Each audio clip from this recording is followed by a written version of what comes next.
to keep your family from being wiped out. You ask the system for a Tao Lord level power and crush all enemies in a flash. All because you transmigrated as an average cultivator, a nobody in your clan. After years of hard work and struggle, you finally became the clan leader. But soon, disaster will hit your family. Deep inside the Qin residence right now part of the ancient Asura Cloud City, the current head of the Qin family. Even though your cultivation has reached Divine Repository level 9, that strength is nothing in the Kanglen Dao domain. Just as you start to worry about the future, suddenly a robotic voice echoes in your mind. System successfully bound. Strongest lottery system ready to serve. Those words make you smirk with joy. Young master, you finally arrived. Right away, you eagerly check the system overview. The system is simple and direct. 1 free spin a day. Covers everything. You don't hesitate and just spin. The draw screen flashes. Congrats. You got the Tao Lord instant upgrade card. You're stunned for a second. Tao Lord is even stronger than a Tao ancestor. It's a legend among legends. You were planning to take it slow, but ended up hitting the jackpot instantly. Open the door for Li Pu. Li Pu is home. You can't stop smiling, like holding back a K recoil.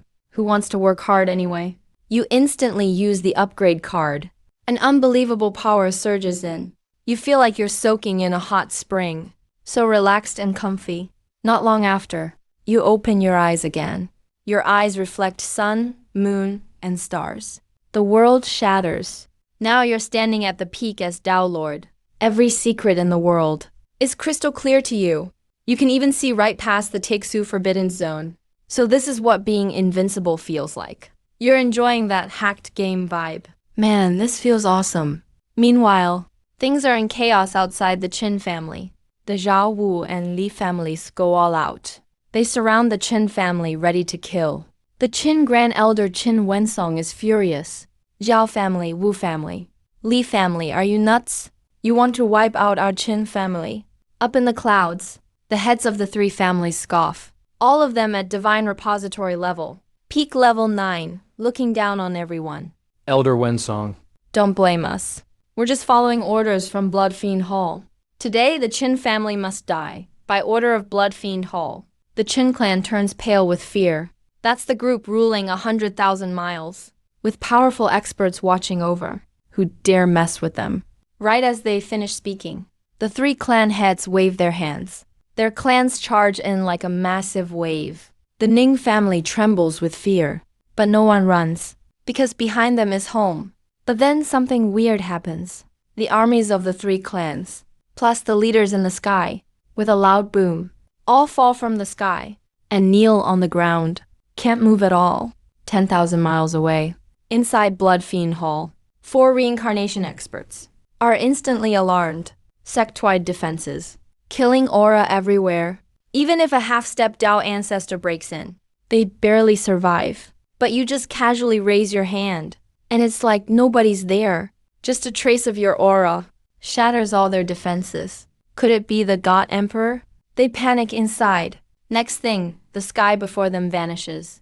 They're swallowed by endless darkness. From the outside, a giant hand blocks out the sun, uproots Blood Fiend Hall and its mountains, and easily pulls back and disappears. Far, far away, countless forces tremble in fear. No one dares come near. Only terror remains. In a blink, your hand returns. In your palm is the tiny Blood Fiend Hall. Universe at your fingertips. Worlds in your grasp. Tao Lord's power. It's just insane. The whole Qin family is stunned. You look super relaxed. But you just crushed their so-called gods. Blood Fiend Hall leaders. The Qin clan is totally speechless. This is way crazier than taking out the 3 families. You don't care about their shock. Let them get used to it. The 4 reincarnation experts in your palm are crawling and wailing. Please, senior, what did we do? Take our treasury, just spare us. Your gaze is cold. Didn't you try to destroy my Qin family? In an instant, the 4 are in total shock, realizing you're actually from the Qin family. The Qin clan they thought were ants actually has you. They quickly explain. It was all for the hidden immortal scripture. They followed orders from above to destroy the Qin family. Secretly steal the priceless treasure. Immortal scripture, huh? You sigh. Because of this thing, The Qin family almost got wiped out.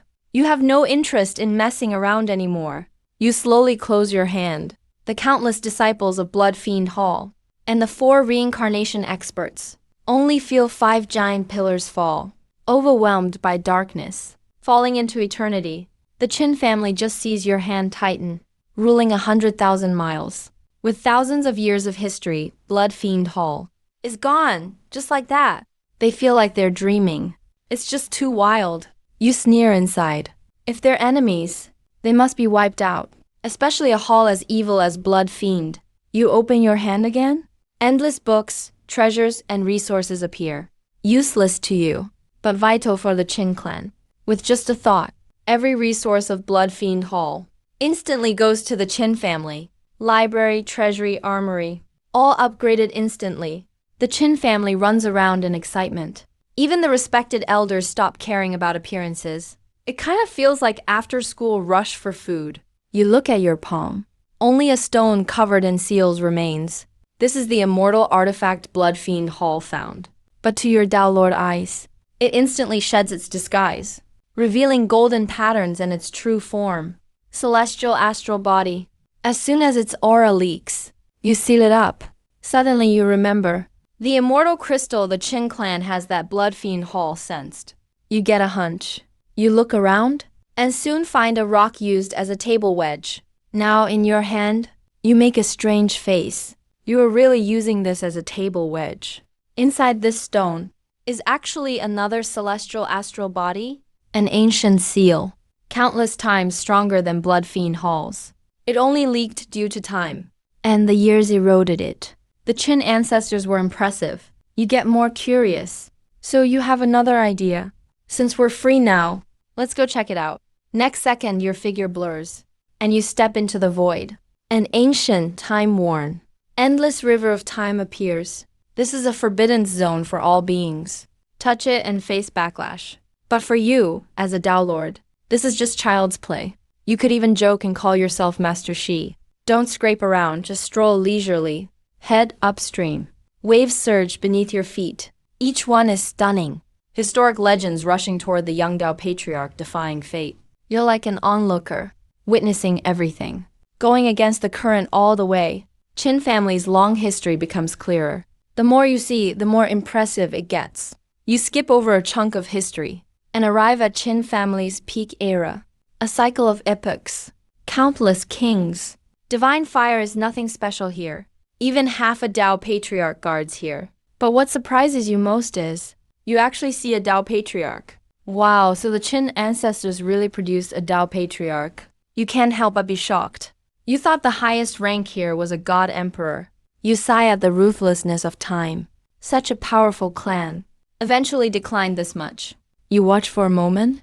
With a flash, you step right into this story. Time backlash hits the max instantly. But to you, it can't even break your defenses. It's just a tickle. You use Tao Lord's rules for backlash. Instantly, it's like a beggar meeting the emperor and kneeling on the spot. Everything calms down. You stand in ancient Qin, feeling its grandness and glory, leaves the Blood Fiend Hall in the dust. You walk through the Qin family grounds, overwhelmed with emotion. You finally reach the Tao patriarch's secluded place. You see a towering Tao patriarch, but his aura is weak. He's clearly badly wounded. Even his Tao source is seriously damaged. You're very curious. Can you trace? Even older history. Turns out a lot has been cut off. Only a true immortal could do this. Interesting, you look away and go straight to the Tao patriarch. Since history is cut off, just ask him yourself. You don't hide anything. The Tao patriarch instantly senses. Your Qin bloodline is even stronger than Earth blood. It startles him awake from near death. Stronger than Earth blood. So you're a Qin ancestor from the future. You speak calmly. Yes, I'm the future head of the Qin family. From you, probably several million years ahead. The Tao patriarch bursts out laughing. Excellent, excellent, excellent. I can't believe the Qin family produces such a peerless powerhouse in the future. Heaven didn't abandon my Qin clan. All the gloom disappears. You take the chance to ask about his wounds. And that lost history. The Tao patriarch sighs. He was attacked at a critical moment. Didn't see the attacker clearly. but suspects it's tied to that ancient broken history. The older Qin family was countless times stronger in that era. You can't help but be amazed. This small family had ancestors this strong. You reached your goal and take your leave. The Tao patriarch watches you disappear into the river of time, smiling with satisfaction. Wuhan has returned from the river of time. You think to yourself, once I can reverse life and death someday, I'll revive every Qin clan member through the ages, even the Tao patriarchs. That's a wild, earth-shaking ambition. You know it's near impossible, but it's good to dream for now. You store away the 2 pieces of celestial metal and vanish in an instant. You quietly return to the family leader's room. The stone that propped up your table turns to dust with a single thought, revealing an even bigger celestial body inside. You're not surprised. The Qing ancestors had a Tao patriarch, but even with these 2 pieces combined, still not enough to make an ancestor weapon. You calculate your next steps. The whole clan needs to grow stronger now. Power of the ancestors is secondary. You've got a big plan. Once the time is right, everyone in the Qin family will get ancestor or even celestial energy. That would make all the other clans tremble. Just thinking about it is exciting. You seal up the celestial metal. Survey the Qin family grounds. With all the Blood Fiend Hall resources, each member trains extra hard. You smile with satisfaction. But Green Cloud Ancient City is too small. It's not good enough for training. Time to build a new city. So you summon Elder Chen Wensong, Elder Su Shinchen, and Elder Su Lingfeng. All 3 have reached celestial phenomena level. Looking energetic, in great spirits, they greet you respectfully, head of family, eyes full of admiration. You speak calmly. The remains of the 3 families are cleared out. All resources are back here. Also, I'm planning a new city for the Qins. Tell everyone to get ready. Understood. The 3rd elder can barely contain his excitement. This means the Qins are truly rising. You remind them not to hold back on resources. Clan strength comes first. Focus on the younger generation. Elder Qin Wensong suggests recalling branch families. You agree happily. A big clan needs many people. After the elders leave, you stretch and relax. Start planning. The new city needs to be huge and full of flowing luck. Elemental spirit veins like oceans. If we're really missing something, just use luck draws to get it. You have a thought and vanish again. You show up deep in Kunyu's far south. This place was a beautiful plain from your younger days, but after a righteous-evil war, became a place filled with deadly energy, countless evil ghosts and spirits. Even half-step god emperors showed up, finally got sealed by the flame temple. You're already in the sky. Looking down, it's totally ruined now. Full of evil aura, ghosts everywhere. If it weren't for the giant seal above, the world would have been in trouble. But the place is big and quiet enough, and all those evil spirits make perfect training partners for the family. You nod, satisfied, thinking that you act. The huge seal above turns to ash. Killer energy bursts out, but the fierce ghosts, not one escapes. They huddle together, hugging their knees and trembling, terrified as they look at you, almost begging you not to come closer. Then the void shatters. Masses of glowing lights burst out from the rift. Blood Fiend Hall's spirit veins and gold ores. You wave your hand? All those sink deep into the ground. This whole region changes in an instant. Countless green sprouts burst from the barren earth. The spiritual energy is skyrocketing. It's everywhere now, so thick it feels real. And that's not all. Strange and profound powers surge in, spreading through the void. Mystical energy gathers. It's like glimpsing the secrets of the world. Perfect, you're totally satisfied. The spirit energy is so dense. Cultivation speeds up. Mystical energy flows. Enlightenment comes faster. What more could you want? You glance at the sky. It's already dusk. Forget it, I'll handle it tomorrow. You stretch lazily. You've worked hard all your life. Why not enjoy now? Next second, you cross the void and just pass out. Meanwhile, deep inside Kunyu at the Kanjian Sacred Hall, the 5 solemn Sacred Fire Hall leaders gather. The second master has the sharpest senses. He just noticed the southern seal was broken, but can't detect anything. Sadly, I can't sense anything either. The second master frowns. But then he adds, if we rule everything out, There's only one place left. The southern leaders instantly think of that forbidden region. All shocked and uneasy. A seal formed by all 5 saints. Who could break it? Is this some plot by an outsider targeting us? So they decide to consult the sacred armament ancestor. A jade disc with a spirit forged by an ancient Tao ancestor. It holds his very soul. The jade disc appears. Holy luck surges. Words float above it. And the leaders urgently explain the situation. The sacred ancestor answers boldly. It's nothing. Just a bunch of weaklings. But just as the jade disc light is about to burst out, to scan the southern lands, he suddenly screams in terror, and instantly retreats to a corner, shivering with fear. 5 leaders just freeze. The sacred ancestor is so scared, but right away they get it. The ancestor must have sensed some world-ending danger ahead. That's why he panicked. How terrifying is the one behind this? Is it a god king? Or even a god emperor? They look at each other. No one dares to go check. They just silently pray the threat won't come. In fact, the ancestor sensed. It was only a trace you left on the southern emperor. Just a faint aura of the Tao Master. Even if it's faint, it's still a true Tao Master. For him, it's the scariest thing ever. One morning you wake up slowly, about to head out. A system prompt sounds. Draw today's lottery? Oh, I almost forgot.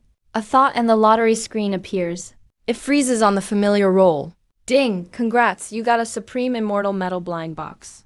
A blind box tube. How trendy you are. You smirk. Take out the box and clean it. Ding! Congratulations, you got Primordial Hongming Gold. Blinding light floods your mind. Countless ancient runes rush out. Celestial music echoes through past and present. The supreme secrets flow. You're totally immersed. Lose all sense of time. Moments later, you open your eyes. Deeper truths flicker within. What a supreme scripture.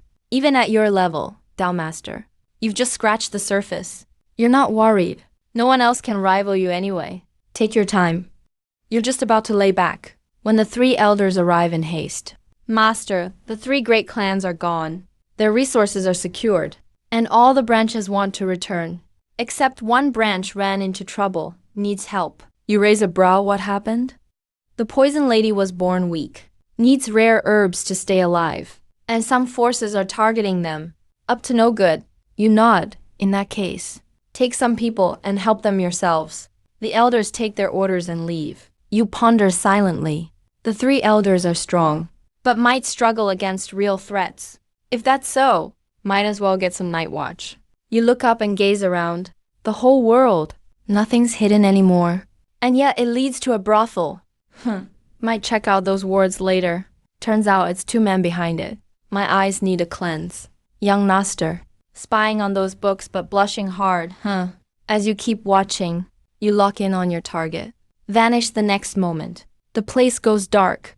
A vast space. End of the world vibe. Only a shriveled figure at the center. His presence is weak, but his will keeps him going. His name is Chu Tingyu. Used to be sacred fire rank. Just then, countless thunder monsters rush from underground, roaring, filling the realm. In a blink, a sea of lightning. Chu Tingyu has no strength left. He sighs softly. Guess this is it. But then, something terrifying happens. All monsters freeze in place. They can't move. A voice whispers in your ear. Want to make a deal? What kind of deal? Chu Tingyu reflexively recalls. Looks toward the sound. You're already by his side. Dressed in dark robes, no presence at all. But to his full senses, you feel as vast as the world, as mysterious as the sun and moon. You stand with hands behind your back. Simple, I get you out. You become my clan's night watch. Well?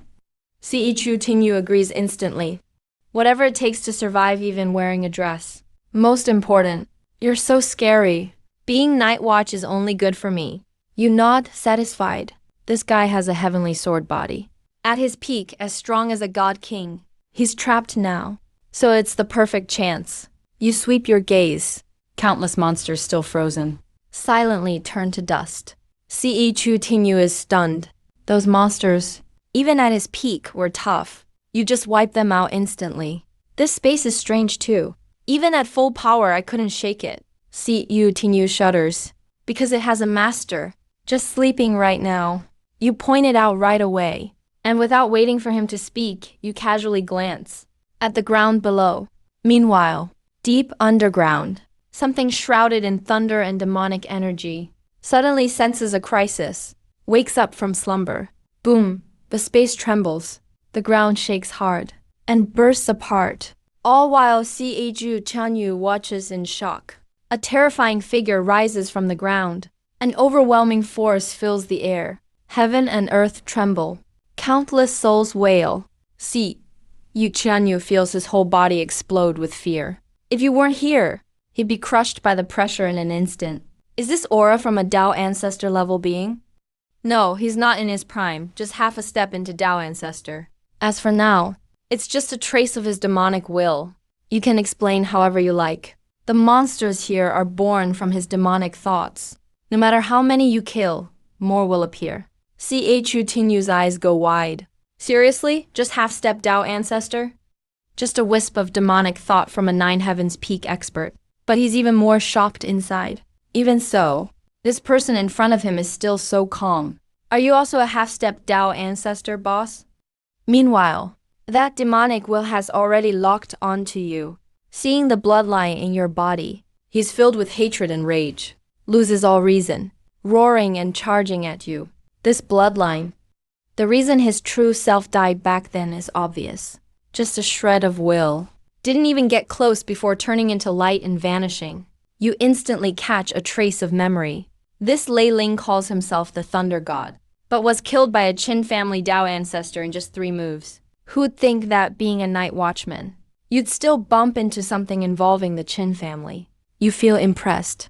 The ancient era was practically the Qin family's backyard. Chu Tingyu is completely stunned. Damn. That insanely cool guy got insta-killed before even getting close. He didn't even stand a chance. You're way too scary. You don't even care about Chu Tingyu's reaction. Right now your eyes pierce the void. You look deep into the ground. A purple crystal swirling with endless lightning hovers in the air. The source of the lightning. Zijin sees through it at a glance. It's exactly what was left after the Thunder God's fall. Seems. It's the power that nurtured that remnant will. Nice. An unexpected bonus. With just a thought. This priceless treasure, a divine object that can awaken the lightning physique, is instantly stored in your fingertip space. Then you look at Chu Tingyu beside you. I'll take you outside. You recover first. Chu Tingyu is so excited he almost kneels to thank you. It's been hundreds of years. Finally, he can see the sun again. You slow your steps and leave with him. The next time you appear, you are from the outer void. Chu Tingyu gazes at the familiar but strange world. He looks up and lets out an excited roar. All around, endless spiritual energy floods into his body like a tidal wave. Before long, his dried-up body is fully restored. His aura shoots sky-high. A sacred pressure fills the air. A tall, handsome, stunning powerhouse in the divine fire realm returns. Chu Tingyu comes to you right away. He bows with respect. Thank you for saving my life. But before anything else, please let me check in with my family. You nod. I'll take you back myself. No need for you to travel. It takes months to cross realms for divine fire cultivators. But with you, it's just a step away. In a flash, you're deep inside the spiritual domain, outside the Chu family's gate. Go ahead, I won't go in. You don't want to watch some big emotional family reunion, do you? All right, benefactor, give me a moment. Chu Tingyu hurries inside. As expected, the entire Chu family is shaken. And then it's chaos everywhere. Shrieking and wailing, heartbreaking to hear. It makes everyone tear up. You twitch your lips. If not for that watchman gig, you almost left right then. You're invited into the main hall. With just one step, you appear silently before everyone. The once noisy hall falls dead silent. Some Chu clan members were still doubtful. But after seeing your supernatural skills, all doubts vanish instantly. From what they sense, you have no aura, but you feel like a walking disaster. No doubt, an absolute powerhouse. Next, the whole family thanks you. Chu Tingyu is a Dao patriarch in this generation. Saving him is saving the Chu family's future. Still, the Chu family's divine emperor patriarch CEO Zhangshan. Can't help stepping up. He circles around, trying to figure you out. You don't bother to talk. Just look deep into the CHU family grounds. Say 2 words, sword, come. Suddenly, the name of a heaven-shaking sword rings out. Ancestral might and sword light shred the sky. It all erupts. If not for ancestral arrays, the whole CHU family would have been shattered. The ancestral sword and aura reveal themselves. But you'd never guess. Before the CHU clan can even gasp, that proud ancestral power acts like a tame child and gently lands in your hand, not moving at all. The whole CHU family is stunned. Even that calm divine emperor patriarch now has eyes wide open. His jaw almost drops to the floor. Tao ancestor? That's the only thought left in the room. When they look at you, they are full of awe and worship, because only a Tao ancestor can control an ancestral power so easily, with your point proven. After all, even if you said you were the great Tao, they'd have no idea. To them, the Tao ancestor is the ultimate being. You're just thinking. You think I'm a Tao ancestor, but really I'm the great Tao itself. You comment, great sword, and casually flick it back. Please, have a seat. Now, the CHU family's attitude totally changes. They even bring out their ancestors' plaques for you. The top-level banquet. They spend everything they have just to please you. You happily accept and enjoy the VIP treatment. Meanwhile, gossip about Chu Tingyu's return spreads like crazy around the spiritual domain. Heard the news? Chu Tingyu brought home a man. The CHU family even held a wedding. Rumor is CHU Tingyu likes men. No way, CHU Tingyu's not even human. And there's an even wilder rumor. They say The CHU family got close to someone stronger than a Tao ancestor. But nobody believes it. Yet the craziest rumor is often true.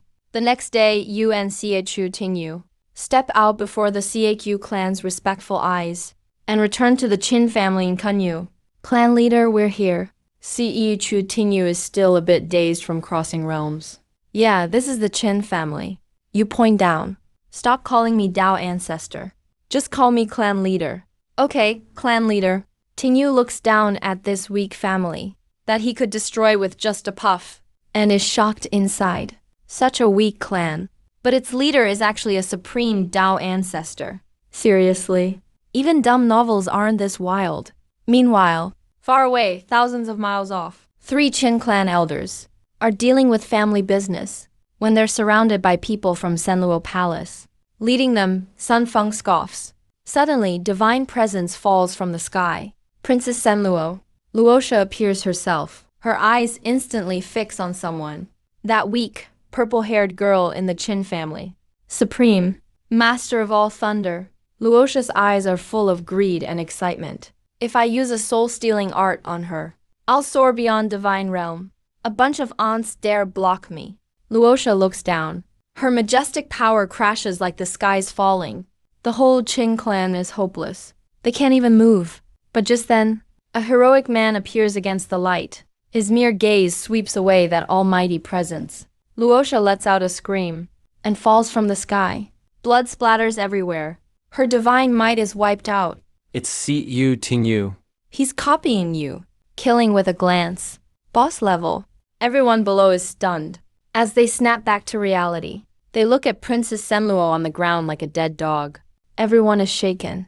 To think a single gaze subdued the divine realm. Who are you? Luosha tries to use her secret art, just barely recovering.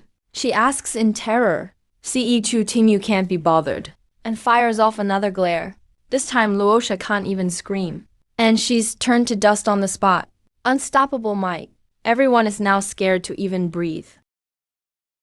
But what this divine firepower says next is totally unexpected. Chu Tingyu gently says to the Qin clan. Got here just in time. You're all safe, right? Or the clan leader would blame me. Qin clan elder Qin Wensong. Can't help asking this divine firepower. Your clan leader is... Of course, you're Qin family's clan leader. So you're the clan leader's friend. Everyone is thrilled. Friend? No way. Chu Tingyu jumps in panic and waves his hands. No way, not me. I'm just the watchman clan leader hired. The whole Qin clan is dumbfounded. Thought I was hearing things. A dignified divine fire realm expert. Even says he's not worthy to be your family's friend's friend. They only had one thought in their minds. It shot up like crazy. Maybe our laid-back clan leader is way beyond divine fire realm. Could he be a divine king? Or even a divine emperor? They didn't dare guess any higher. Meanwhile, far away at the branch family, the Qin family's 3 elders were being surrounded by Senluo Palace people. Tension filled the air. No one expected Princess Luosha from Senluo. A powerful aura shielded divine treasure to show up herself. Her gaze was like a blade, scanning everyone. Then she looked at the Qin branch family. At the frail, purple-haired, purple-eyed girl. A supreme thunder dominator physique. Greed flashed in Luosha's eyes. This girl has an extraordinary divine body. Her soul-stealing technique can absorb special physics. If she gets this girl, she can reach divine fire level easily. She might even glimpse the Dao ancestor realm. Thinking about this, Luosha couldn't wait any longer. She unleashed her vast divine treasure power on the Qins. The Qin family was in despair. They couldn't even move. But just then, suddenly footsteps echoed across the world. It was like someone walking on the sky itself. A heroic figure appeared against the light. Chu Tingyu had arrived. Just a glance from him, divine light sparkled. The arrogant Luosha let out a miserable scream and fell from the sky. Blood splattered everywhere. Her divine treasure power collapsed instantly. Chu Tingyu killed with just his eyes. It was like he perfectly copied Qinmu's style. The Qin family below was stunned. Even Sun Feng, who thought he had it won, was dumbfounded. They snapped out of it, staring at Luosha, who was dying on the ground. Her steps trembled. Her divine treasure was crushed in an instant by just one look. Chu Tingyu walked up. Luosha struggled to breathe. "Who are you?" Chu Tingyu shot her another look. Luosha screamed in agony, her body falling apart, and turned to dust on the spot. 2 glances killed a divine treasure expert instantly. How terrifying. Then he turned to the Qins, speaking gently, "Glad I made it in time. You guys aren't hurt, right? Otherwise, it'd be tough to explain to the clan leader." The Qins were speechless in shock. Great Elder, Qin Wensong couldn't help but ask, "Esteemed Divine Fire Lord, which clan leader do you mean?" "Of course you're Qin clan leader." Hearing this, the Qins suddenly understood. "So you're the clan leader's friend?" Chu Tingyu jumped in surprise, waving his hands again and again. "Friend? No, I'm not worthy. I'm just the night watcher he brought in for the family." Chu Tingyu and the Qins were completely dumbfounded. A divine fire realm expert. Even says he's not worthy to be the clan leader's friend. They had only one thought in their minds. Has our clan leader already surpassed divine fire realm? Is he a divine king or even a divine emperor? Without any hesitation, Chu Tingyu didn't stay any longer. He stepped out, summoning a golden sword aura, and headed straight for Senluo Palace. He wanted to keep killing dropping looks, but he just recovered. So it was better to use his sword techniques. Senluo Palace shook violently. Disciples and followers were terrified. The intruder was a supreme divine fire master. 10 great elders shouted. Chu Tingyu replied coldly. "Weren't you just discussing out loud, planning to hire underworld assassins to kill me?" Getting exposed face to face. The 10 elders were even more murderous. "You dare come into our sect alone? Heaven has a path, but you won't take it. And you waltz into hell with open arms. If we lose to you today, Senluo Palace doesn't deserve its name." As soon as they finished, the whole Senluo Palace blazed with divine light. The mountain gate shifted, forming a supreme formation. All disciples were turned into a part of the array. The half-saint ancestor held a divine weapon. Standing in the formation's core, his power jumped to the divine fire level instantly. So this was their trump card. Chu Tingyu's face didn't change. He spoke just 8 words. One swing ends it all. All was silent. Next second, the sword aura under his feet shrank down and turned into a golden long sword. He gave a light swing. A golden sword beam flashed, cutting through mountains and seas. Everyone in Senluo Palace had a sword mark appear on their bodies. Their life force was wiped out instantly. Only the half-sane was left, barely holding on to life. Terrified, he looked at Chu Tingyu. and squeezed out Divine King. Then he dropped dead. One swing, and Senluo Palace was wiped out. Chu Tingyu felt a bit unsatisfied. Killing with the clan leader's style felt better, he muttered. As ordered, smash every egg in Senluo Palace. Even split all the worms underground in half vertically. Just then, a weird cackling laughter sounded. The ground under Senluo Palace split wide open, revealing a huge crystal brimming with the world's primal energy. A piece of Zhuan crystal. Inside the crystal, a creature is sealed, covered in crimson scales, with bat-like wings on its back.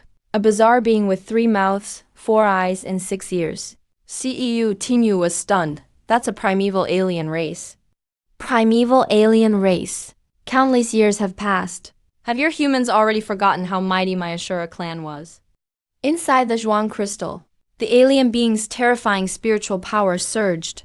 Since that's the case, I have no choice but to remind the human race of the Asura clan's legendary glory, and you as the one who woke me up. I am the 3rd divine general of Yanashura clan, leader of the 9th legion. Will it be burned to ashes, survive, or die? The burnt sky unleashes power. An overwhelming force approaching half-step Dao ancestor level crashes down on Chu Tian. Man, my luck seriously sucks. Chu Tingyu complained in his heart. First time going out. Trapped for hundreds of years. Second time leaving home. Ran into an ancient alien race again. Surrender? No way I'll ever surrender. Chu Tingyu took a deep breath. Put his hands to his mouth. More serious than ever. Burnt Sky saw this and thought he was about to use a big move. Got ready for battle. But in the next second, Chu Tingyu's voice echoed to the skies. Rang out for 10,000 miles. Boss. Help, Burnt Sky. Turns out I'm the real clown here. He was furious out of embarrassment. Didn't even get a chance to make a move. Suddenly, a soft voice echoed through the world. Even though the words were light, the power inside them made Burnt Sky feel like he was facing the scariest force of his life. He kneeled immediately, rubbing his hands together. You misheard me. I just said I was kneeling to greet you. Chu Tingyu was shocked. This understanding of the situation. He couldn't learn that skill in 10 lifetimes. Meanwhile, the sky split open above. A halo of light appeared. On the other side of the halo, there was Chin, chilling on a chair, looking so relaxed. Chu Tingyu quickly bowed respectfully. You, the family head, nodded slightly, thinking to yourself, is Chu Tingyu born to butter up? Your gaze turned to Burnt Sky, kneeling in the Zhuan crystal. Burnt Sky felt your gaze and started shaking. Inside, he was screaming in terror. Are you really human? There's actually someone this scary among humans? Burnt Sky has seen real Dao ancestors, knows exactly how powerful they are. But the feeling you give him is even deeper and scarier than a Dao ancestor. Could you be someone above a Dao ancestor? He didn't dare think further. He wanted to beg for mercy. But as soon as he looked up, the scene had already changed. He shuddered hard.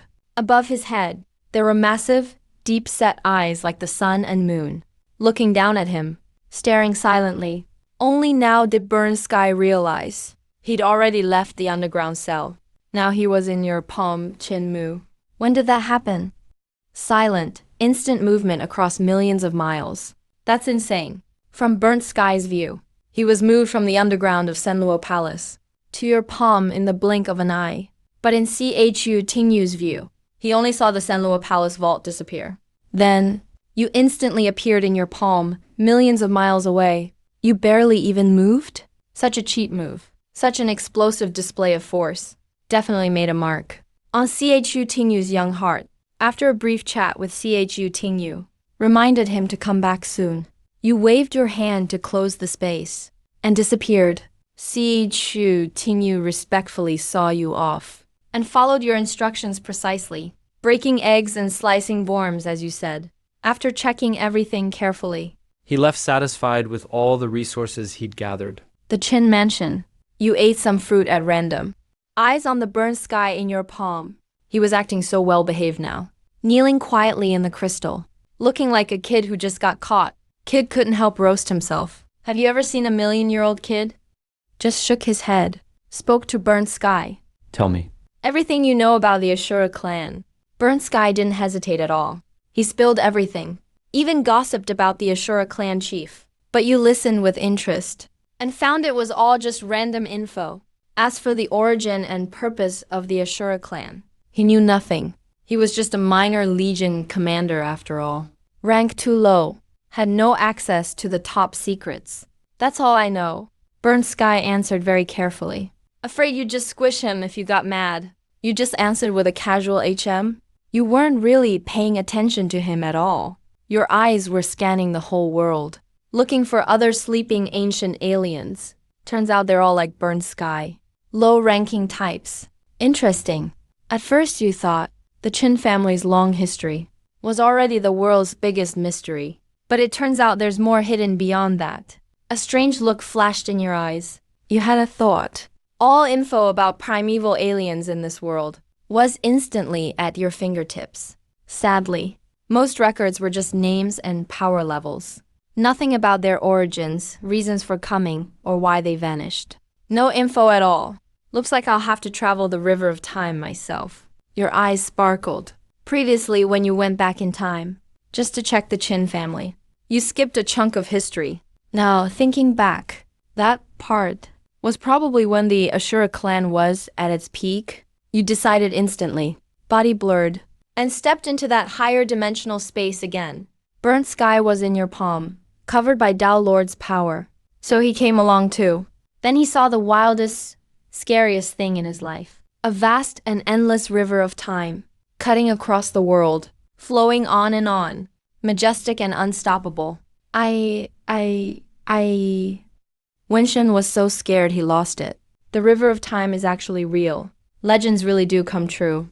But what shocked him more is that you could step into the river of time so easily. How overpowered is that? You didn't care what Burnt Sky thought. You strolled atop the river of time, just like a walk after a meal. Even the time currents Tao ancestors avoid were nothing to you, like air you didn't care. But Burnt Sky was scared stiff, watching from your palm. His scalp went numb. He covered his mouth with all his might, not daring to make a single sound.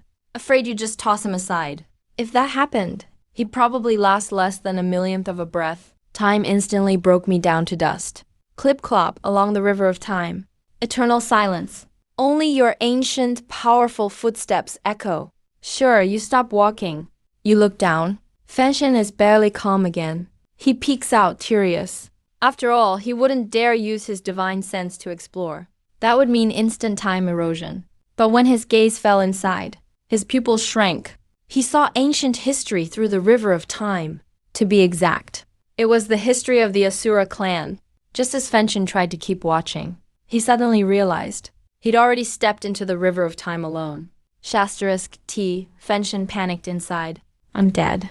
For real. If you enter such distant history alone, the backlash and karma are terrifying. And sure enough, the next moment, waves of endless backlash and karma came crashing in at once, ready to erase everything. Yet you only glanced at it casually. In a second, those vast, terrifying forces of backlash and karma trembled all at once, then just faded away, as if saying, damn, the boss is here again. Bro, time to bounce. This scene left Fenshin totally stunned, while he doubted his own existence. You'd already stepped fully into this ancient history.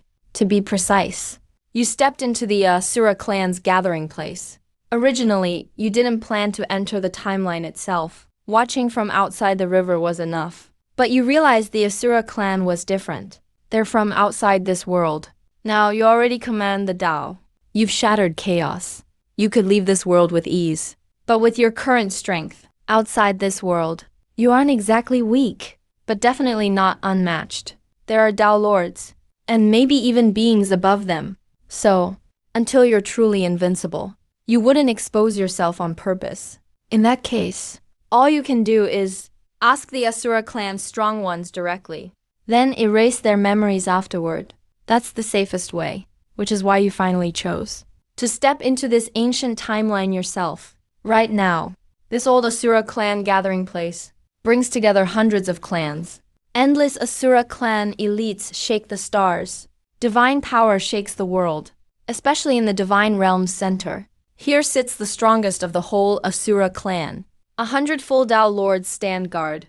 That number, if told in your era, would shock the world.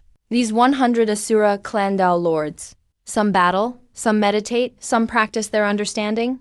They all look confident and at ease, because they've reached the peak of this world. Rule over everything, second to none. But right at that moment, boom! Heaven and earth shook violently. The void shattered. Stars trembled. Endless Tao cries rose. In this vast, terrifying scene, waves of infinite time rippled. What's stranger? At the far end, a blurry figure was walking in, step by step. Such a commotion instantly alarmed these Asura clan Tao lords. They focused their gaze. Their eyes pierced heaven and earth, but couldn't see through that blurry figure. It felt just like the embodiment of the great Tao. The person looked back at them, and all these Asura clan Tao lords suddenly felt a sense of crisis, long overdue. Naturally, that feeling was followed by endless rage. There are 100 Tao lords. They prided themselves on facing even a legendary immortal head-on. They'd never back down. So when confronted by this unknown intruder, these fearless Asura clan Tao lords, no surprise, struck right away. Boom, boom, boom. 100 Tao lords attacking, that's insane. They almost ripped this place apart.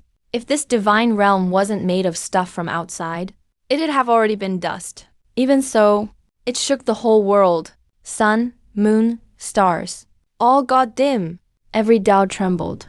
Countless beings felt doom closing in. The human Tao lords sensed it too. After some divination, all looked to the Asura clan.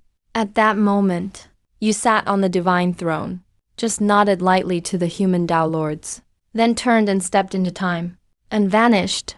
You only came to get answers, not to mess with the past. But as you left, the human Tao lords saw you, and looked absolutely shocked. They realized, you're a human from the future. Sissy, that's me. Humans actually produce such a legend, who crossed the entire river of time. Back to the past. Suppress 100 Asura Tao ancestors. Unbelievable. In this world, someone can really walk alone along the river of time. Freely travel through time. This is beyond the level of a Tao ancestor. That person's probably already entered the legendary immortal realm. They're all amazed, staring at the direction you disappeared. As for why they didn't attack the Asura Tao ancestors, 1. They can't break through the divine domain. Also, the human and divine races are just in a rivalry. If Tao ancestors act, the world will be destroyed. Deep inside the Ming family estate, in the courtyard, along with the river of time stretching through past and future, your vanished figure slowly appears, back from the past to the present. You open your palm, looking at burn heaven in your hand. You say flatly, almost forgot about you. Since heaven values life, I'll give you 2 choices. Burn heaven is still totally confused. The Asura clan truth blows his mind. He didn't expect the Asura to be outsiders, and that half their Tao ancestors already left this world. His feelings are a mess, until he hears you speak. That's when he finally comes back to his senses, and can't help but ask, what are the 2 choices?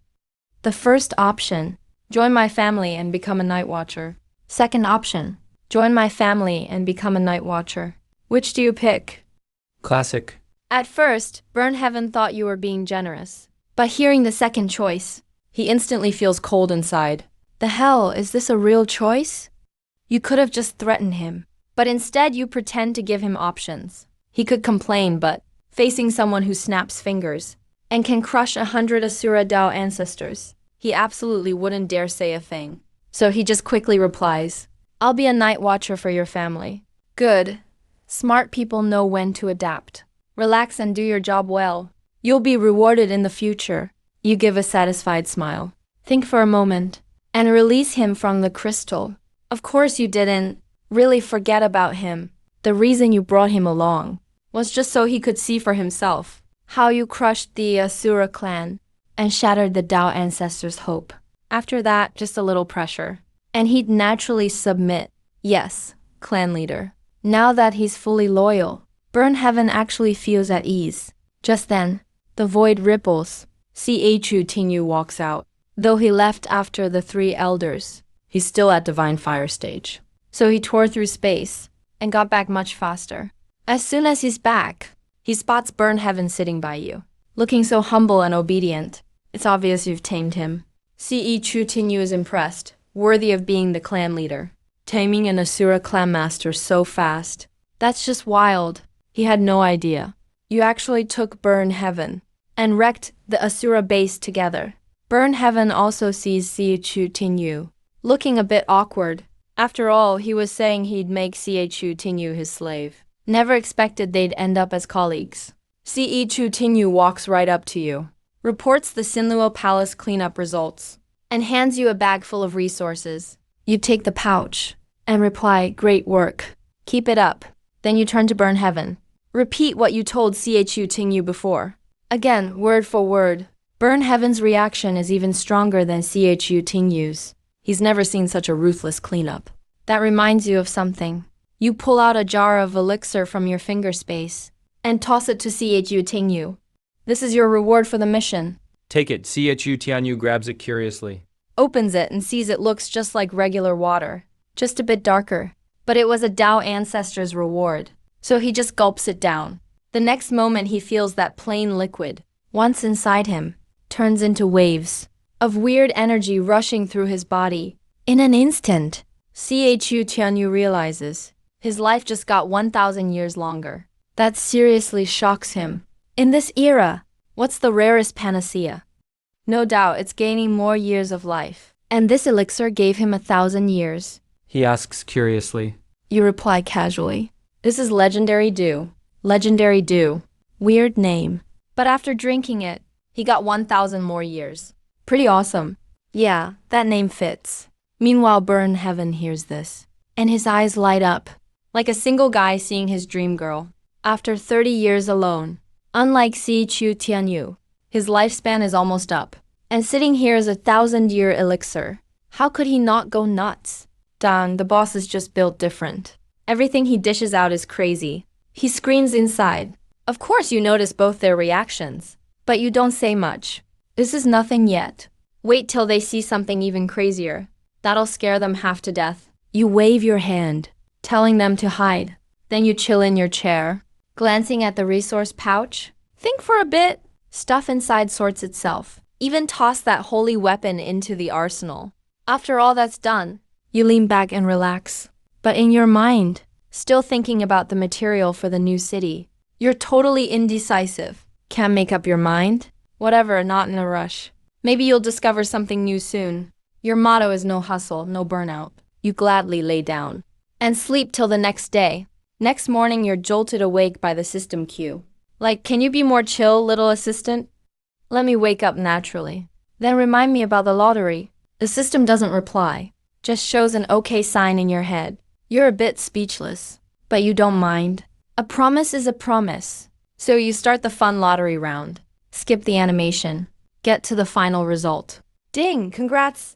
You won 10,000 bags of crunchy noodles. Classic. Seriously, are you obsessed with my old favorite foods? You twitch a little. It's like you can already see all kinds of snacks coming your way in the future. Still, you're kind of looking forward to it. After being away so long, you really miss that stuff. You focus your mind and pull out a pack of immortal energy biscuits, just as you guessed. These aren't ordinary biscuits either. They can instantly boost you to divine storage stage. No side effects at all. For anyone below the divine storage realm, this is basically a miracle medicine. Nice. Very nice. We can give this to the Qin family members. Soon, everyone will reach the divine storage realm. That saves us a lot of time.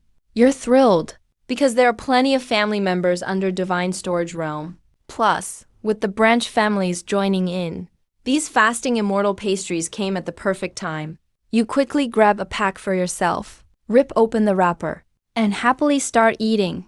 Yep, that's the taste. Missed this so much. A Tao master enjoying fasting immortal pastries. What a sight. Luckily, no one saw it. You finish it in a few bites. Wash it down with Chongjiang Jade Dew. That's double the joy. Too bad you don't have the classic otaku combo. Instant noodles, dragon meat bun, and treasure roll. Otherwise, that would be killer. You can't help but sigh. Just then, voices come from outside. Soon, a group rushes into the courtyard. It's the three elders and crew back in a hurry. All because of Qin Meng's issue. They pretty much rush day and night. They look a mess. Absolutely worn out. With a casual wave of your hand, everyone immediately feels a spring breeze. Warm all over. Energy returns instantly. Everyone's full of life again. The three elders are used to seeing the clan leader's miracles. But the branch family is seeing this for the first time. They're instantly won over. Everyone bows respectfully. Especially Qin Meng, looking at you with anticipation. Her eyes full of hope.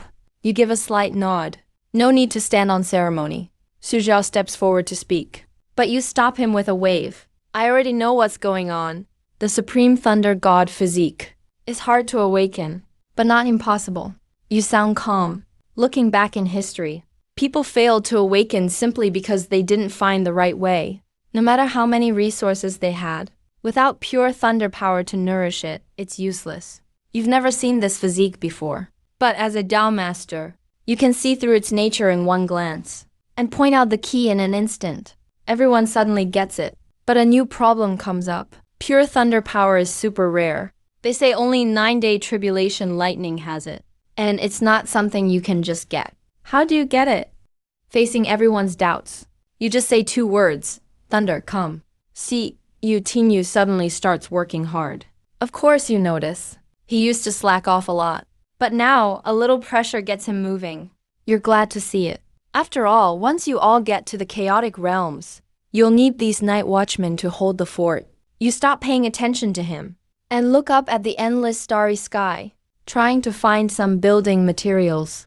You were just scanning casually, but unexpectedly made a good find. There's some really nice stuff out here in space.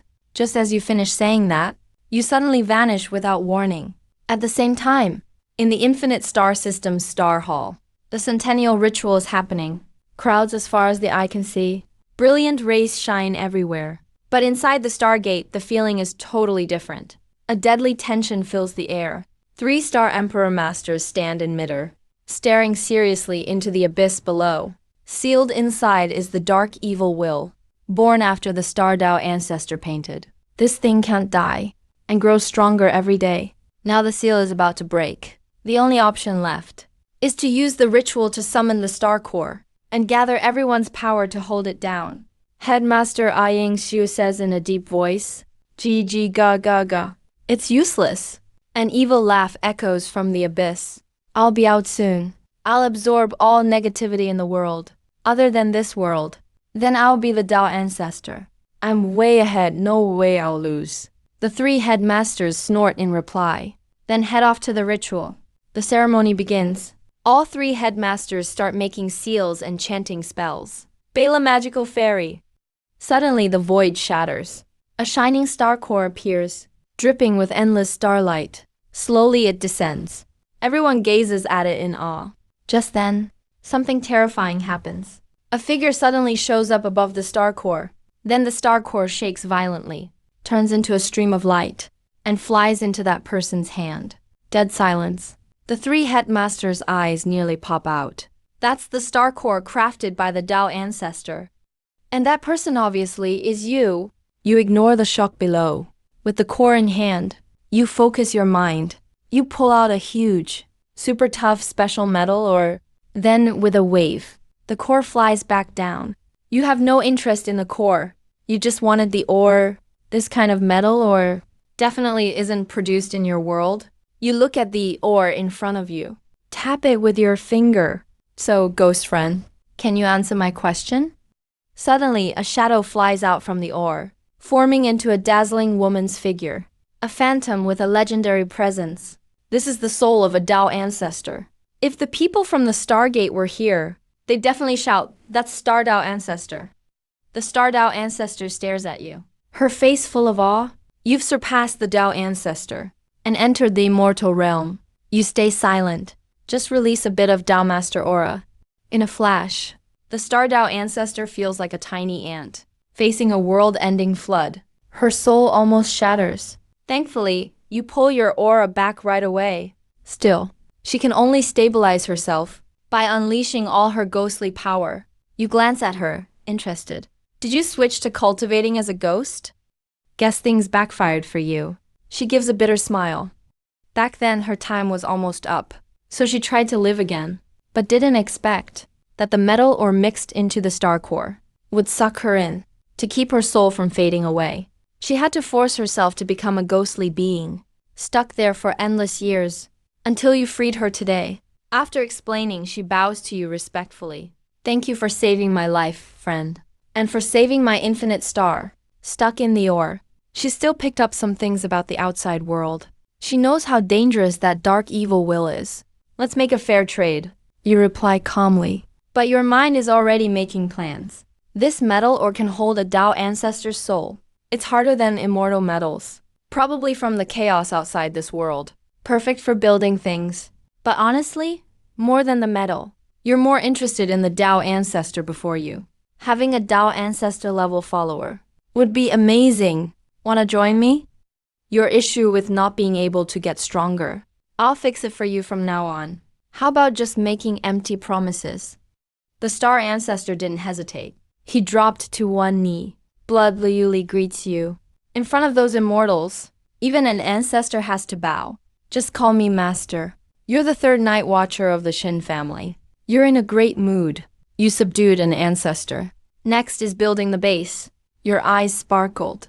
That metal or not even ancestors could deal with instantly melted into pale golden liquid. Snow Liuli nearby was amazed. With a thought, the golden liquid crashed to the ground. It instantly turned into a grand immortal theater. But that's not all. You also used main Tao laws to carve out a small world inside the city. Using rules for creation and life, you made it wonderfully fresh and full of life. Aura flowed everywhere. This might be the strongest city in the world, the most luxurious family base ever. Blood Liuli was just stunned inside. When ancestors come, they all drop to their knees in respect. Let it sit for a while. Once it settles, you can move in. You waved your hand to hide this space and return to the Qin family with Blood Liuli. Back to the Qin family. You put Blood Liuli into your finger space, letting him recover there. And by the way, tame those evil ghosts and spirits you caught recently. The ghosts barely got a break, and suddenly felt an ancestor's pressure coming down, right on top of them. Damn, not again. The ghosts are gonna cry. From now on, you all answer to me. Call me Ghost Emperor. Blood Liuli stood above the void, sweeping through the evil spirits. They all dropped to their knees, trembling with fear. You sensed everything going on inside the space, and let out a small laugh. Not bad. Plus, you get a work crew of ghost warriors. Then, you turned your focus to your inner world. Qin Meng's thunder god body is about to awaken. You threw in some thunder essence you just got from slaying monsters, helping him power up. When the main Tao acts, you naturally have to create a legendary supreme thunder force. After all this, you gotta kick back and enjoy the win. The city is done. Troubles handed off to your brother. Time for the good life. Meanwhile, at Jade North's peak, with snow and frost all around, a towering figure in red scales strode like it was nothing. If Chu Tingyu was here, she'd be shocked, because Fenshen's walking style totally copied your vibe perfectly. The Patriarch's nectar really is magic. Even added 1,000 years to my life. Fenshen grinned as he walked. Once I rebuild my foundation and push for half step, Ancestor, I'll fully change my fate. GGG. He was so happy he almost started dancing. But he quickly calmed down. The main thing now is to find something extremely cold for the master. Ice Spirit Tribe. Here I come. Fenshen flashed and vanished into the matches. Next morning, you actually woke up on your own for once. You opened your eyes, no boy servant. No annoying lottery sound woke you up. Nice job, servant. Keep it up. You gave him a perfect 5-star review right away. No reply from the system. But in your mind, you saw a grinning Dragon King meme pop up. You were speechless. Fine, as long as you're happy. No energy to happen with this drama king. The system made a move and started a new day of lottery drawing. As usual, you skipped the animation, going straight to the point. Ding, you got a full level insight card. You sat up at once, totally excited. This thing's godly. Back when you binged web novels, you knew how up full level insight is. Full level insight. Titles like Comprehend 3000 Great Tao Slay Gods kept flashing in your mind. This is like the top cheat for transmigrators. Even Confucius would be impressed. How can you even draw this? You let out a praise. Without a second thought. You used it immediately. Next second, a card-shaped light flew into you. You felt your mind, wrapped in endless strange energy. A roaring sound echoed. When you opened your eyes, everything in the world was different. You see the law of everything running, so clear in your eyes. Enlightenment surged in like a tidal wave. See Great Emperor Shun. Comprehend Emperor's technique. Watch the skies rain. All kinds of divine powers come easily. Even watch two male dogs fighting. And gain insight from that. This full-level insight is totally a blast. You're already a Tao Lord. Now with full-level insight, you're on a whole new level. Immortal spells, Emperor-level techniques, even higher skills. You can get them in minutes. Not bad, not bad. You were very happy with it. Suddenly you remembered the primordial chaos sutra you drew before. It was too deep before, and you only got the basics. Now with full-level insight, it's a piece of cake. Thinking of this, you vanished immediately, arriving at the edge of the world, near boundless chaos here, totally empty for millions of miles. You're worried the enlightenment might make a scene. If even a bit of your aura leaks out, for this fragile world, that's a disaster. You sat cross-legged, closed your eyes slightly, and began enlightenment. What used to be deep immortal texts is now as simple as 1 + 1 to you. You powered up like a rocket, reached the peak entry level, then minor achievement, then major. In just a moment, you hit the highest level. Even with your aura under control, the power surge was insane, and a tiny bit still leaked out. Rumble the whole edge world, wiped out without a sound. Even the legendary chaos energy in front of this aura was like a baby so weak. Huge chunks erased instantly. Good thing the chaos soon filled the gap. But inside the world, freaky things happened. Thunder shut out the sky. Sun and moon faded. Laws roared. Great Tao tangled up. Like doomsday arrived. All the ancestors were alarmed. They searched with their sharp vision, but couldn't find the source. A few ancestors good at deduction gathered, tried to work together, and instantly sensed total destruction coming. They panicked and bailed, faces pale as ash. Is the world ending? The Tao ancestors were terrified. They had no idea. This was just a bit of energy you released during cultivation. The anomaly appeared and disappeared quickly. In no time, peace returned to the world. Countless people thought it was a hallucination. Everyone started venting on the world channel about the chaos. You open your eyes. The look in your eyes even shook the endless chaos. You quickly concealed your aura. On the surface, nothing changed. But you knew clearly, now you're way stronger than before. Chaos is just beginning. The Hongming Sutra leads straight to the peak of Tao Master. You've comprehended it to perfection. Naturally, your realm shot up to the very top Tao Master level. Tao Master is split into Legendary and Supreme. 5 Supreme levels. You jumped 3 big ranks at once. Leveled up 4 times in a row. Climbed right to the top. This feeling is even stronger than when you first reached Tao Master. You feel explosive power inside. Like you could easily crush your old self from a second ago. Damn, I just became a power scale unit. Your plan to slowly savor level ups is ruined. You can only sigh about maxed insight points. It's insanely powerful. If this was overheard by other Tao Masters who've trained for eons, they'd probably cough up blood from rage. Soon, you're back at the Qin family house. You just got back and saw the clan members gathered outside, all looking freaked out. You asked and found out. They were scared by the energy you leaked earlier.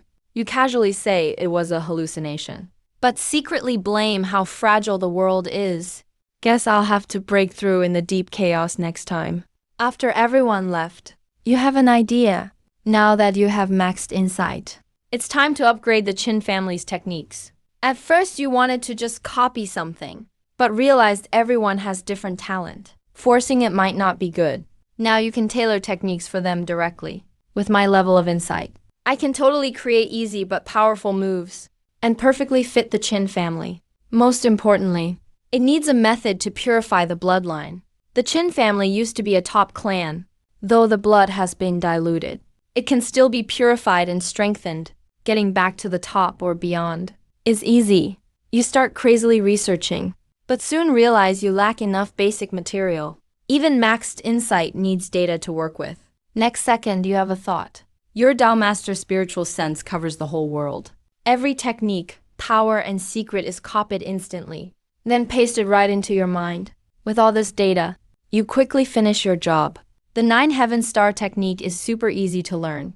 Anyone willing can get started. Cultivating primal force lets you punch above your level. Plus, innate force techniques and special moves. Simple, brutal, but strong. Lastly, the key secret to purifying bloodline. Sun and Moon infinite breathing. Absorb the power of the sun and moon. Remove any impurities in the bloodline. Let's go with these for now. Should be enough you wave your hand. And toss all these manuals into the library. You send a voice message to the whole clan. As expected, the Chin family goes crazy. Eyes glowing green. They rush the library like wolves and tigers. Crowds gather outside the library. Like a supermarket egg sale. No need to rush into the afterlife, guys. Make way. I'm the reincarnation of a Tao ancestor. Let me in. Later, I'll make you a guardian dad. You're my real dad. Let the kid through. Just as people are about to break the door, the 3 elders arrive. They look heartbroken. Scold everyone for being a mess. Telling people to love one another. And keep things orderly. Giving a whole big lecture. Making everyone step aside out of shame. But then the 3 elders glance at each other and grin. In a flash, they dash right inside and shut the door behind them. The rest of the clan is stunned, snapping out of it, then cursing loudly on the spot. No sense of honor. So this is your idea of unity? Give me back my trust. The crowd gets even more fired up. The scene gets even crazier. You watch the chaos from the courtyard? Just shake your head helplessly. Well, at least it motivates them. Just then, you feel something. Looking to the void, someone's about to break through. That's right, you focus your gaze. Not only cover that area, but also help hush their aura, suppressing the energy once that's done. You lose interest and ask for some wine. Relax and keep chilling in the spirit valley. Meanwhile, in the void, Chu Tingyu is breaking through. Sword energy shoots skyward, sharp enough to split the heavens. Followed by a loud shout. The bottleneck shatters. His sword energy bursts forth. He ascends to the God King stage. Just a step from God Emperor. Told you I'm a true genius. Barely trained and already beat everyone else. While he's celebrating, he steps out of the void and sees you lounging around. His pride vanishes in an instant. In front of the patriarch. Who am I, really? He quickly bows. You nod at him. That was a pretty quick breakthrough. Chu Tingyu grins sheepishly. Could have been faster if the clan spirit wasn't lacking. I could have broken through even sooner. You glance at him. Sure enough, the spirit he used is ancient. Inheritance was broken. There are quite a few flaws. And he has the heavenly sword divine body. It doesn't fully match the CAQ clan's techniques. In the next second, you're fully leveled up. Insight kicks in. Just a few glances, and you completed the CAQ clan's earth scripture in your mind. You even upgraded it almost to the level of an immortal scripture. Then you made a whole new set just for him. A custom earth scripture that perfectly fits the heavenly sword divine body. Chu Tingyu gets creeped out by your stare. Shivering with fear. Is the patriarch planning to eat me or something with that look? While he's overthinking, a voice says, I just checked your earth scripture and completed it on the spot. Also made you a set that fits your body. As soon as you finish speaking, 2 huge streams of info hit his mind. One is an improved CHU clan earth scripture. CHU Tingyu takes a look and blurts out that his ancestor was useless. The other is the 10,000 swords returned to 1 manual. It's like it grew from his bones. Absolutely perfect. He finally snaps out of it. Now he looks at you like you're a god. Just a few glances, and you completed 2 original emperor scriptures. Words can't describe this kind of insight. He's pretty sure you've definitely surpassed the Dao realm. He excitedly asked the patriarch. Can the first pass these 2 emperor scriptures to the clan? Up to you, you say calmly. Chu Tingyu is beyond thrilled, ready to take leave and return home. Meanwhile, Chu Tingyu from the Chu clan had tried to use sword energy to sketch out Zuliuli's looks, but it shattered right before it formed. He couldn't even describe them aloud. Her image in his memory turned all fuzzy. Ancestor Chu Zhanshen took a deep breath and said seriously, "Don't bother trying. That Zuliuli is a Dao ancestor. A Dao ancestor's true face can't be defiled. So naturally, it can't be copied or mimicked." Chu Zhanshen once had the honor to meet Zuliuli. That's why he could recognize Chu Hui and Chu Tingyu. Shocked out of his mind, Qinmu actually made a Dao ancestor his night guardian. To make a Dao ancestor submit, only someone beyond a Dao ancestor could do that. Could that one be an immortal? Chu Hui stammers. Chu Zhanshen makes the call in silence. If that's an immortal for real, our Chu clan must join them right away. Even if we have to be vassals, it's worth it. This is once in a lifetime for the Chu clan to rise up. If those old fossils in the clan hear this, they'll probably fight to serve tea and water. So the three of them discussed overnight. At sunrise, Chu Zhanshen and Chu Hui gathered everyone and made the announcement. The whole clan agreed. Then they rushed to the Qin family. Meanwhile, blizzard winds howled on North Peak of Qingyu. Fen Tian finally found the Ice Spirit clan's location. He confirmed, there really is the ultimate yin and cold item Qinmu wants here. The clan's sacred treasure, the lunatic ice core, and their half-step Dao ancestor, a first heaven master, has been away for years. Clan's defenses are weak. Heaven is on my side. Red light flashes fiercely in Fen Tian's eyes. With his power, almost at half-step Dao ancestor, and an upper hand, this mission is in the bag. Thinking this, he steps forward and heads into the blizzard. A new day begins. You finally sleep in for once. Walk out the door. Take a quick look. At the Qin clan, people all loudly training in the new techniques. Feeling super satisfied. What's better than doing nothing every day? And watching your people hustle like crazy. Nothing beats that. Right then, you get the usual system lottery chime. Congrats! You got 100,000 mini dragon meat rolls. Well, isn't that the classic Shuten trio reaction? You really drew dragon meat rolls? And a whole 100,000 of them.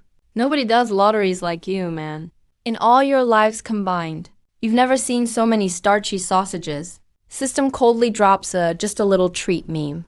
As an emoji, hiding its real skills. You think for a second, and check the effects right away. Just as expected. Anything from the system is always top tier, even for just one dragon meat roll. Eat one.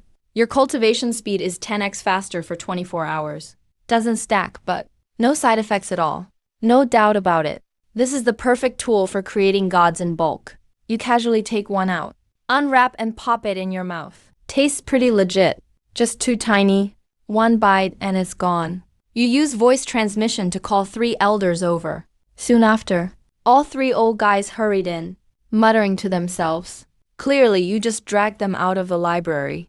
You casually toss a storage bag with 10,000 mini dragon meat rolls in it. Threw it over. 1 each. 10x cultivation speed for a whole day. Go ahead and work as hard as you want. The 3 elders' eyes go wide, clutching the bag like a holy relic. Crazed with joy, almost drooling. In this world, boosting treasures all come with deadly side effects, but a dragon meat roll is seen as a divine pill. Is this the patriarch's secret stash or what? They thank you 1,000 times on the spot and guard their treasure as they dash off. You watch them leave and grab another sausage. Chewing away, you casually say to Midder, "Since you're here, might as well come out." Just as you finish, the void ripples. Ancestor Chu Zhanshen, Patriarch Chu Hui, and Chu Tingyu step out together. Kneel and salute in unison. I know why you came. You swallow the dragon meat roll, and with a wave of your hand, cut off their formalities. Since King Yun introduced us, and you sincerely want to be my vassals, I won't say no. Just 2 rules, absolute loyalty, and fight to the death for the Qin clan. Can you do that? Taking in the Seo clan. You had 0 hesitation. The Chu family is big and loaded, not just walking blood banks. More importantly, as a veteran web novel fan, you know the weight of the surname Chu. In all realms and worlds, Si fan si chu chan si chu zhon. What if there's a chosen one hiding in this group?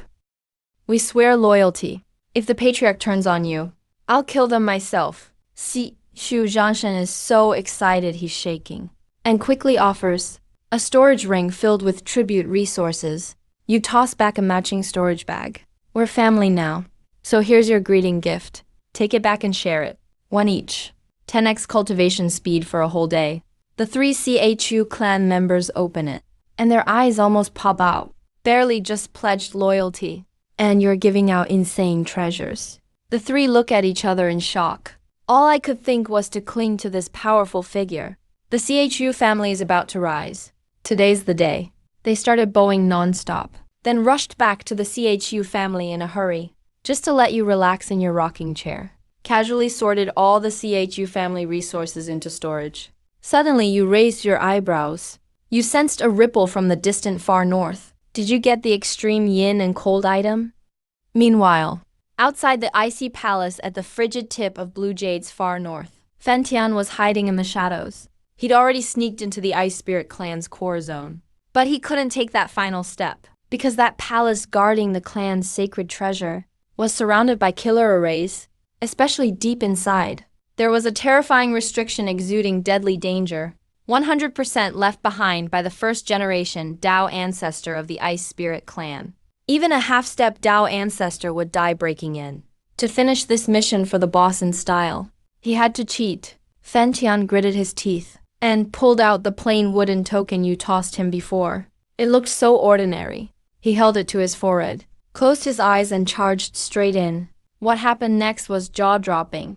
Wherever he went, every Dao ancestor array and restriction shivered like mice meeting a cat, trembling like crazy, and instantly shut off. They even made way for him. Fen Tian was screaming in his head. Boss! Absolutely savage! He got through without any trouble. He easily reached the center of the main hall and grabbed that bone-chilling, baby fist-sized tiny ice marrow. Then he turned to run. But just when he thought he finished the job, the moment he stepped outside, he almost cursed it on the spot. A figure appeared out of nowhere, blocking his path. The middle-aged man looked weathered and solemn. His whole aura screamed authority. He was from the Ice Spirit clan, that half-step Dao ancestor elder rumored to be away for years. Weren't you traveling? Fen Tian was freaked out. Just came back and caught me red-handed. The half-step Dao ancestor's face was flat as he stared at Fen Tian. A hint of dread flashed in his eyes. You sure a clan folks still dare show up? Fen Tian broke into a cold sweat. He hesitated, wondering if he should use his trump card. Just crush the wooden token and flee. At that moment, the token in his hand suddenly flared up. Bathed in faint light, a call resounded. Your figure ripped through space and time, like a walking embodiment of the great Tao. And you casually walked between them. There was no rage or pressure, just an aura of absolute control over everything. Boss, Fen Tian fell to his knees immediately. He complained silently in his head. Damn, the big boss showed up in person. I didn't even finish the mission. You ignored him, and looked over at the half-step Dao ancestor, who's on full alert.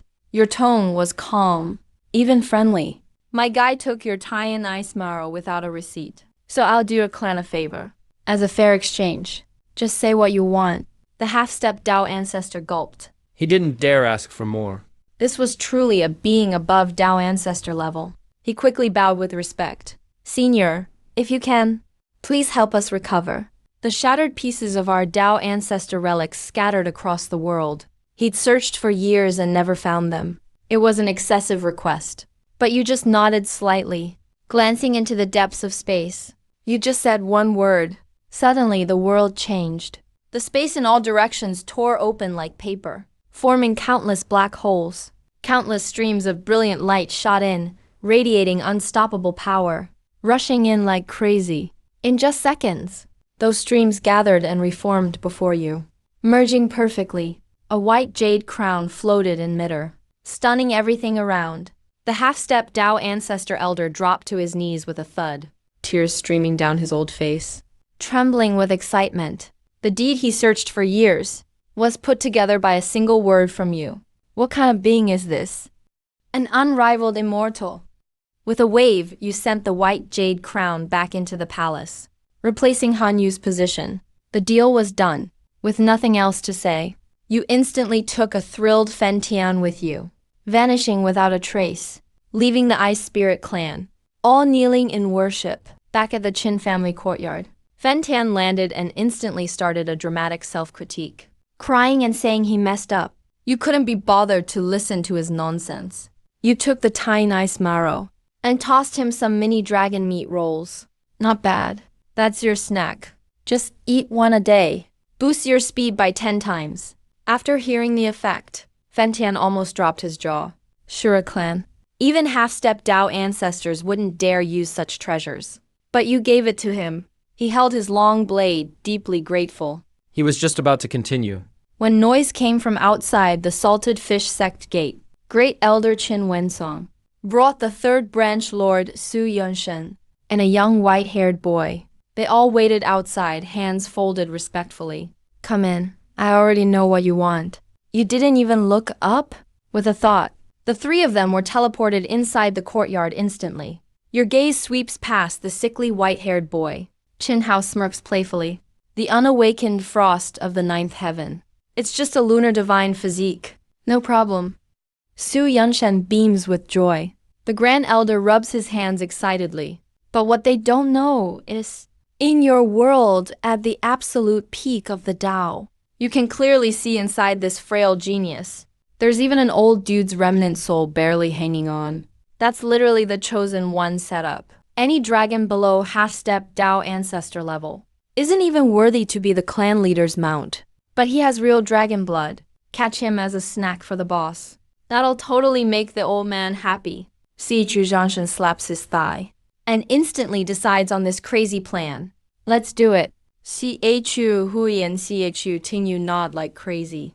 So Yu Zhangshan goes to the ancestral hall to call on the Yu Shu family's ancestral force. Chu Hui makes up a lie, temporarily in charge of the clan.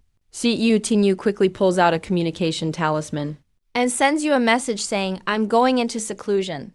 A fake update so you won't worry.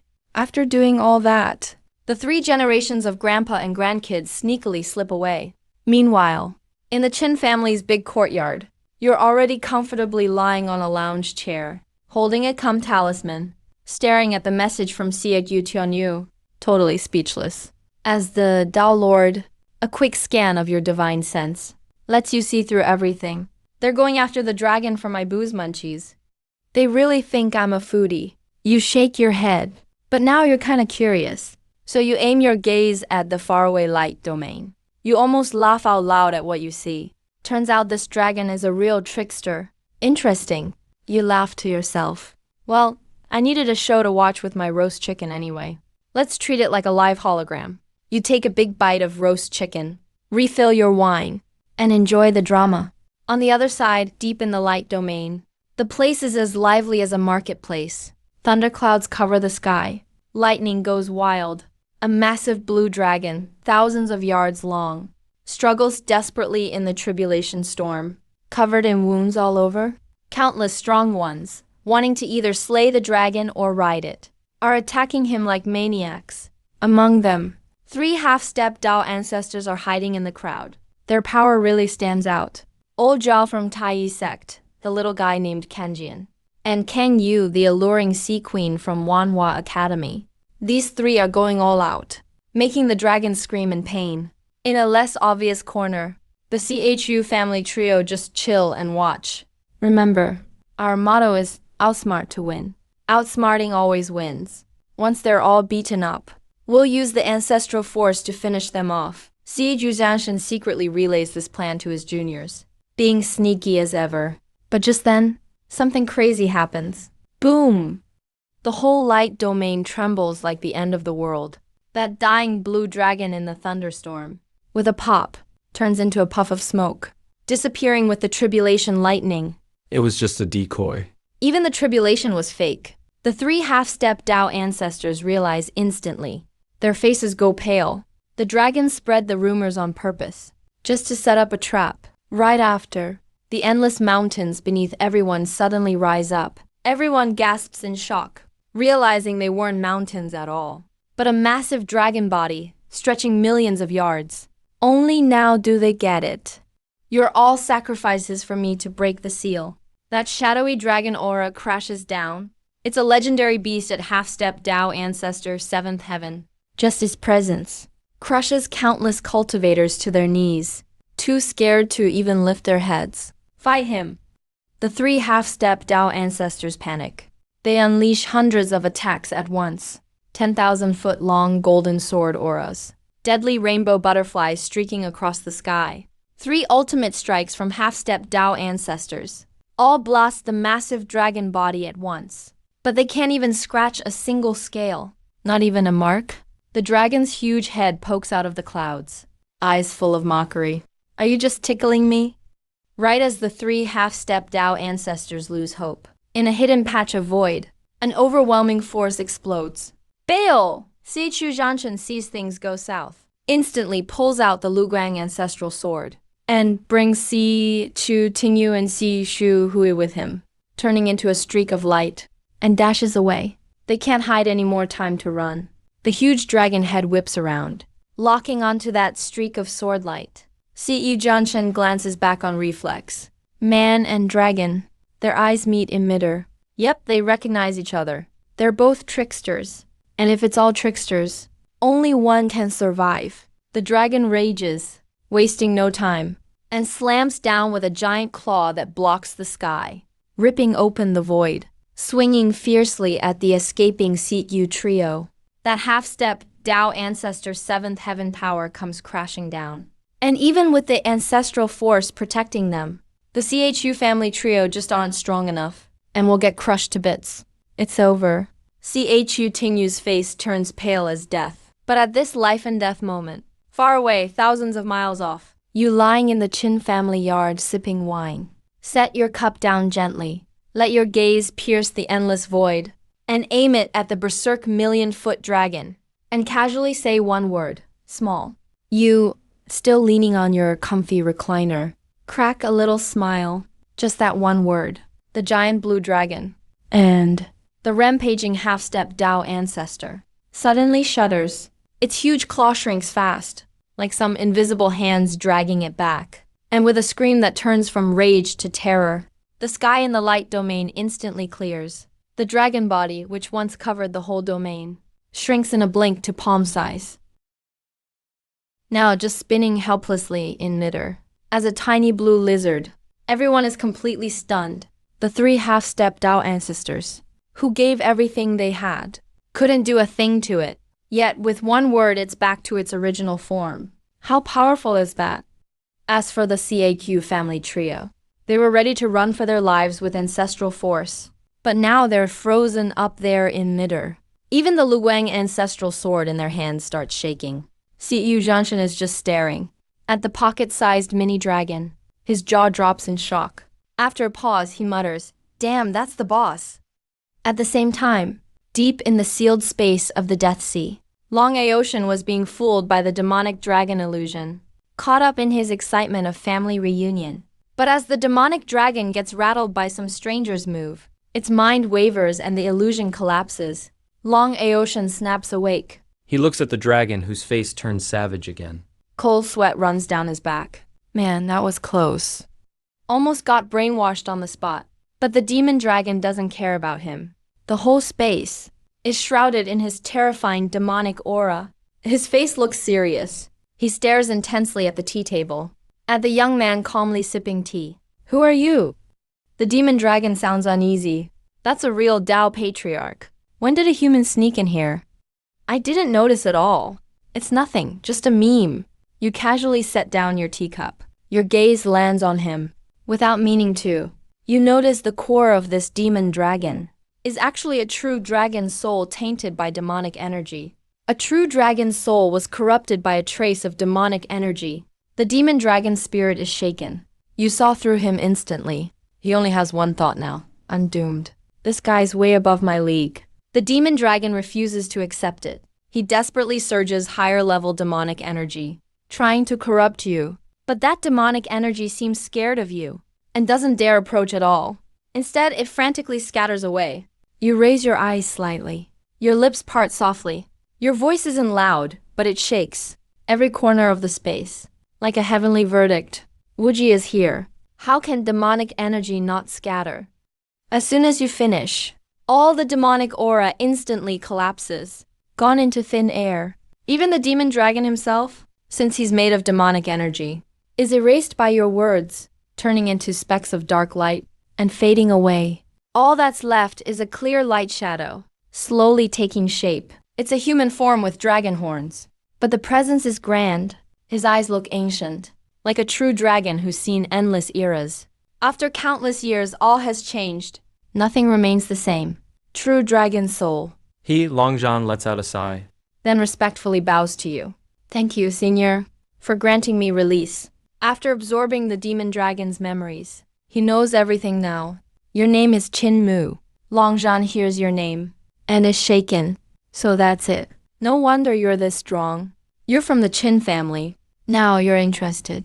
You ask him about the Qin family. But sadly, Longzhan doesn't know much. He says in his time, the Qin family was mysterious and unbelievably strong, even as a Dao patriarch. He could only look up to them.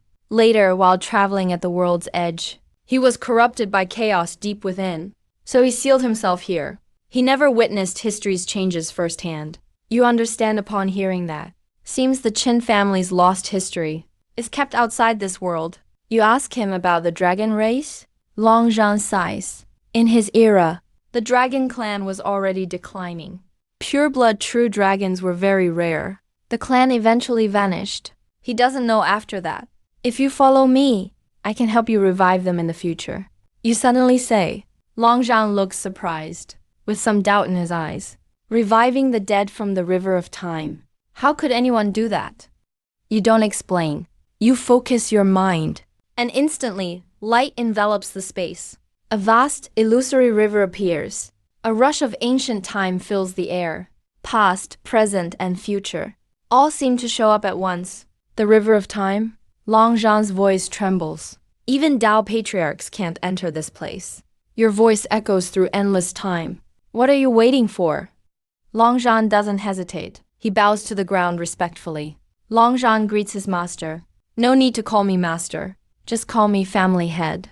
You nod and tell him. You can choose the ghost path. Or first restore your soul, then find a suitable body to revive. Longzhan immediately picks the second choice.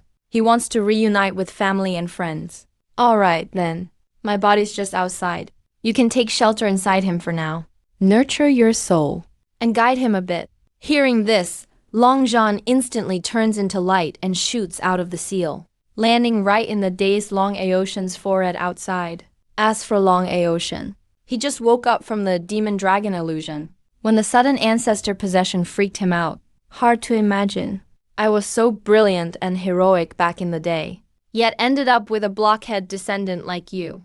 Longzhan's voice explodes in his mind. And then come the complaints. You've cultivated so long, only half a step. 7 layers short of Dao Patriarch. Dragon arts? Barely scratched the surface. Still single too. Pathetic. Long Aoshan feels embarrassed. Ancestors, women only slow down my cultivation. Bullshit. You're a dragon and you say stuff like that? Longzhan almost lost it on the spot. But for the sake of his dragon bloodline, he held back.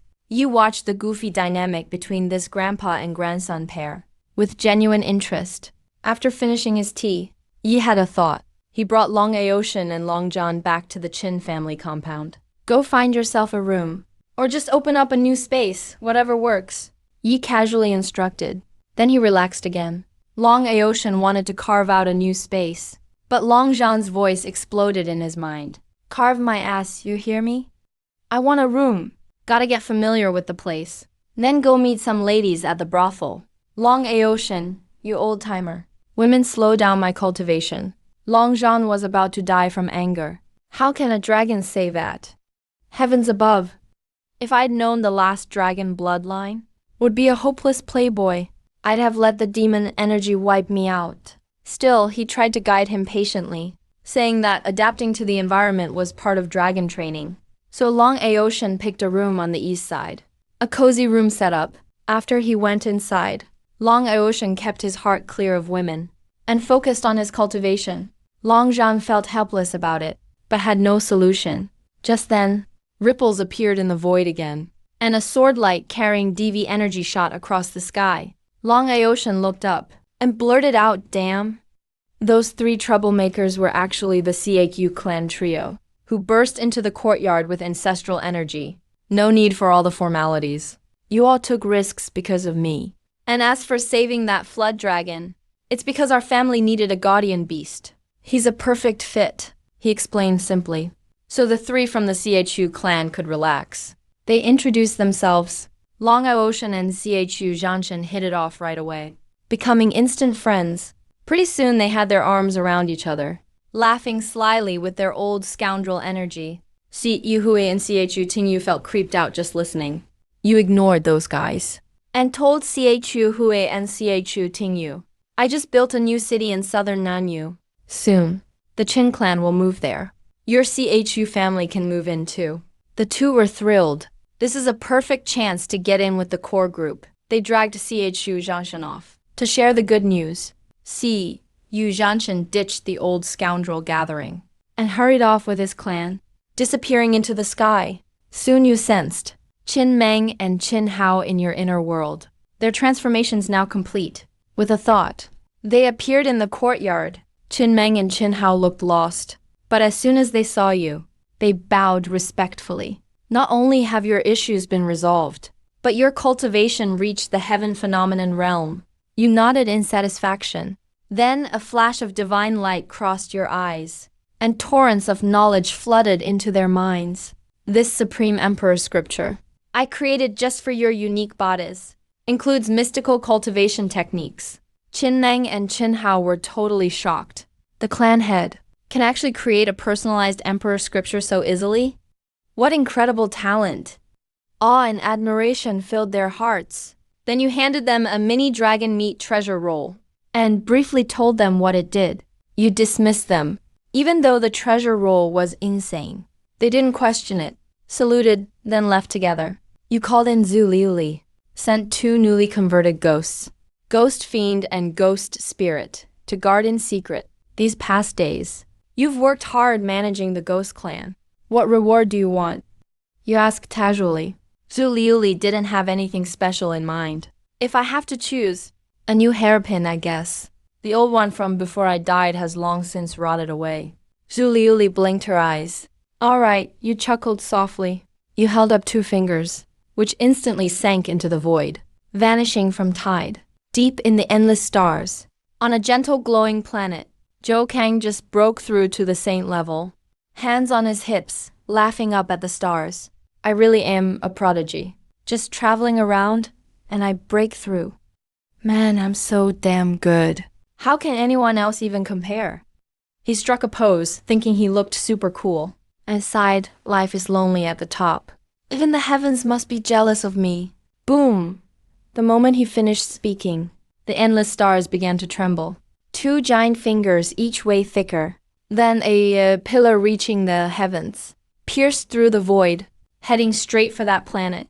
Zhou Kang started shaking all over, collapsed on his knees and frantically kowtowed. Please, heaven, I was wrong. I shouldn't have jinxed it. Spare me, mighty one. Just let me go like a fart. Then he found himself moved outside the starfield. He looked up and saw the two giant fingers pick up the whole planet, like it was a marble, and swipe it into the void, vanishing in an instant.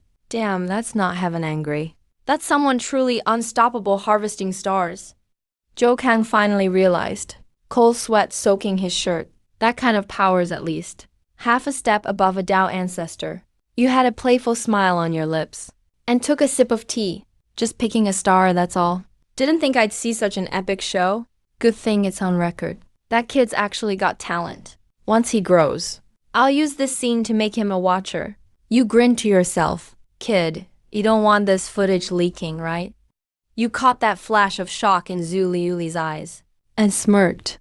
Nothing, just remembered something funny. You didn't mention Zhou Kang's little, embarrassing show in the sky. That's first-hand blackmail material. Gonna be useful someday. Right then, you pulled back your hand, and between your fingers was the gentle, watery star. Wow, you grabbed it. Zhu Liuli's eyes sparkled. That's an incredibly rare water element star. Back when I was a starred out ancestor, I searched the universe. Even went to starfields that birth strange stars. And never saw one. You finding one now is just dumb luck? You just smiled like it was nothing. But fact is, you'd been looking for the right star to make a hairpin, and just happened to catch Zhou Kang showing off there. One look and you chose that exact star, snatched it up with ease, and even got a comedic show as a bonus. Total win. You didn't bother explaining, with a sweep of your divine sense over the universe. Every refining method out there instantly landed in your mind.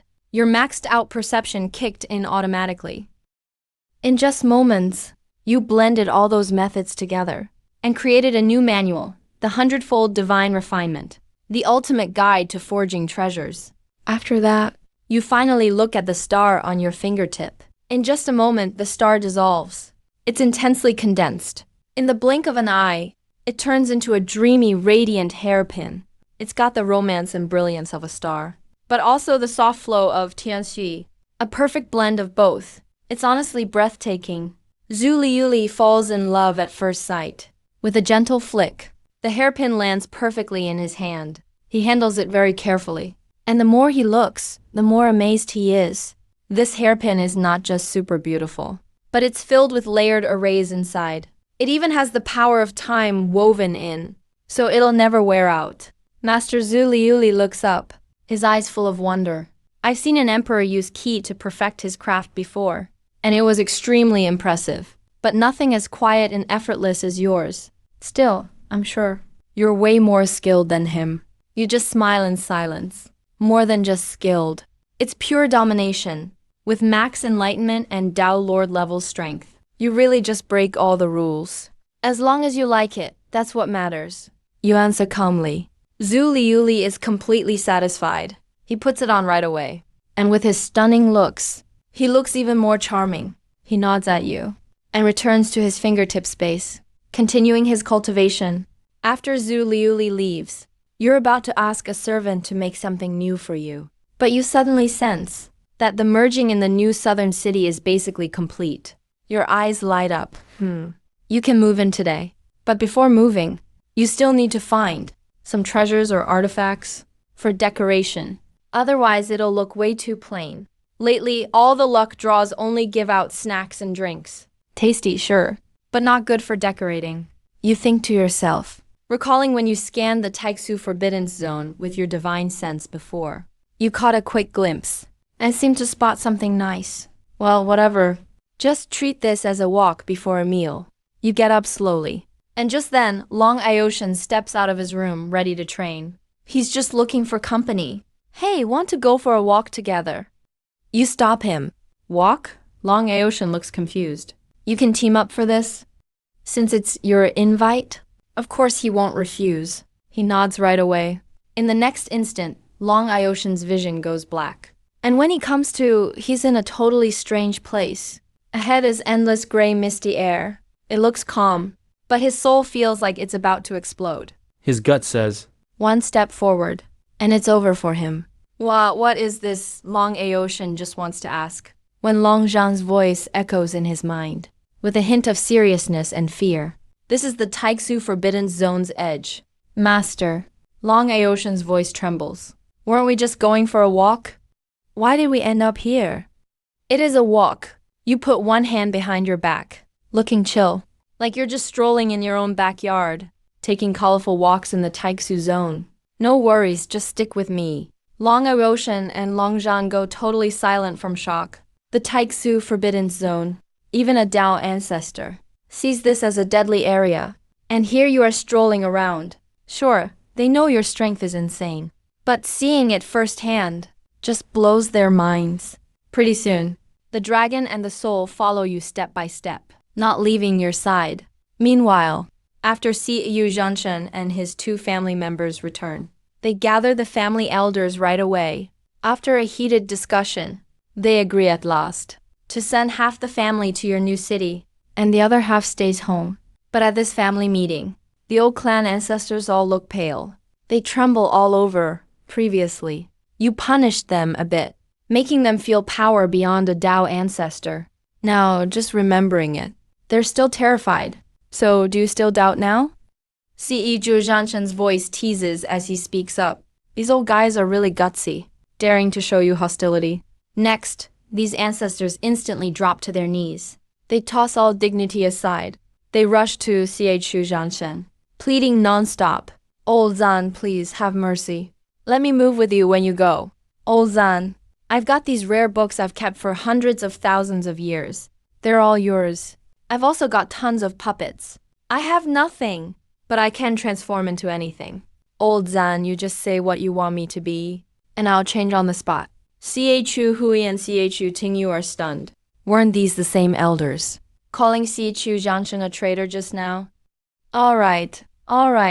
C.E. Zhanshen clears his throat. Since you all are asking, I'll agree. But it's definitely not for your stuff. Though since you're all so sincere, guess I'll just take them. The whole cave instantly bursts with excitement. C.A. Chu Hui and C.A. Chu Tingyu can't help but wince. They're totally speechless at these shameless old guys. Soon after, the C.A. Chu family moves with a big fuss. Back at the Taiksu Forbidden Zone, you stroll casually, and with every step you take, the chaotic energy that was wild before suddenly goes calm. It opens a path for you.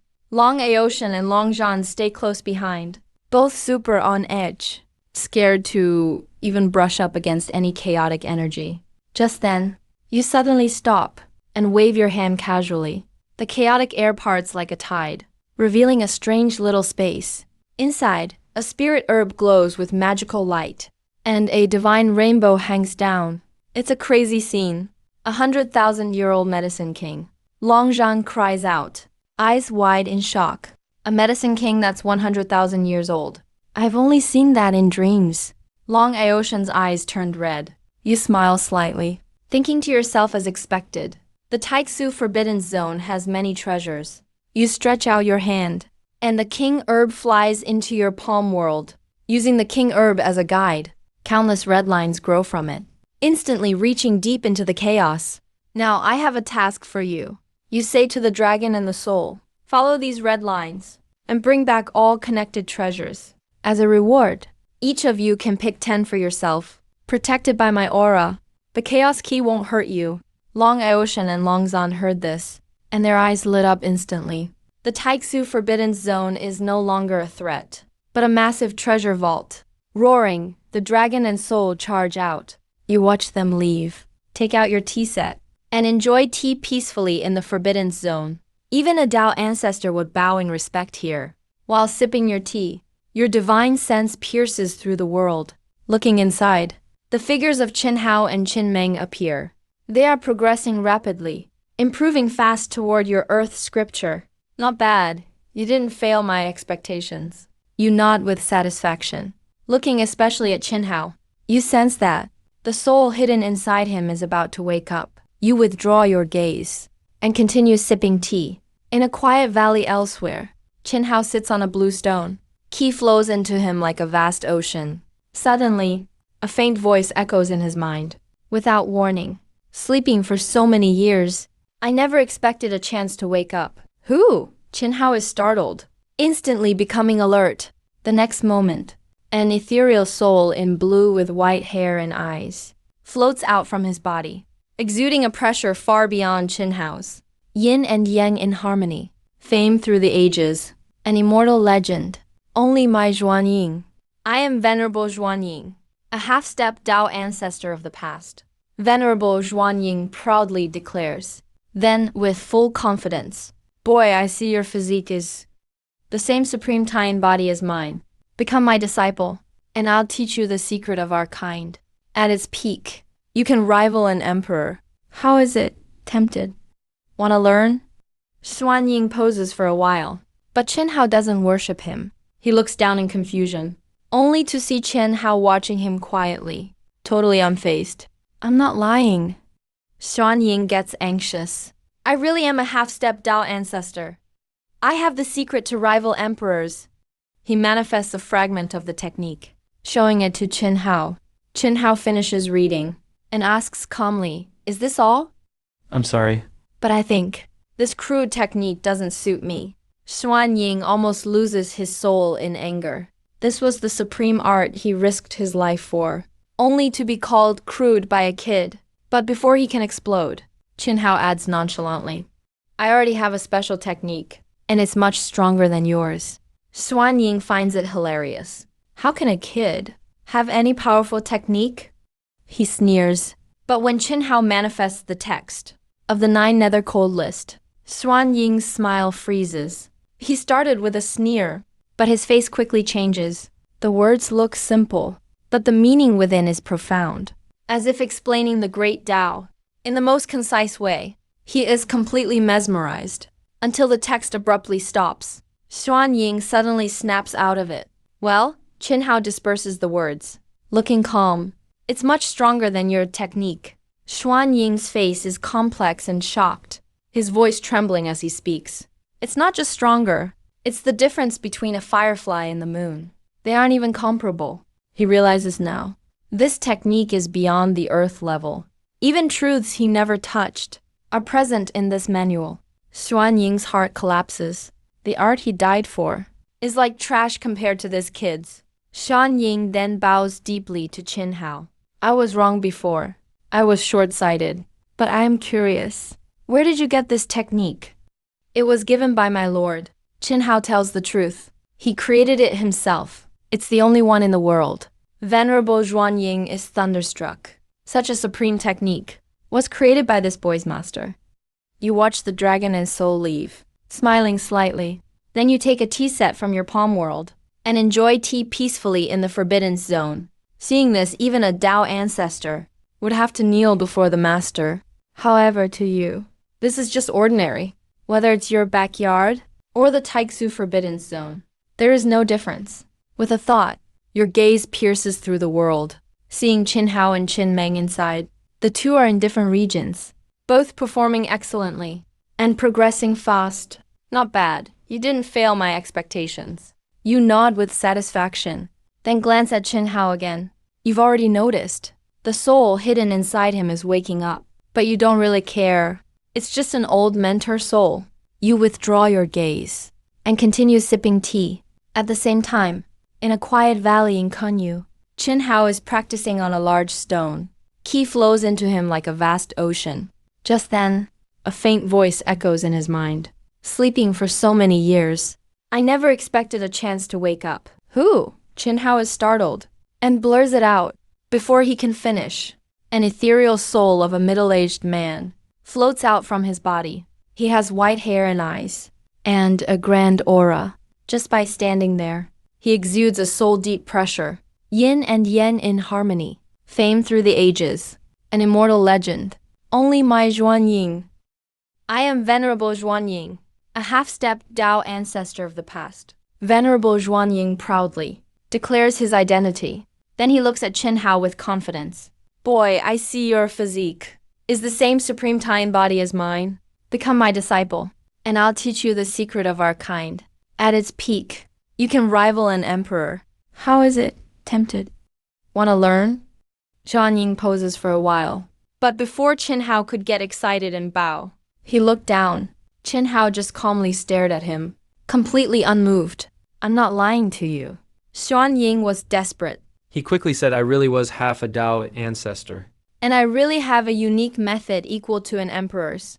If you train with it, you'll soar to the top. As he spoke, he showed a part of the technique for Qin Hao to study. Who knew after Qin Hao finished watching, he just calmly said, that's it.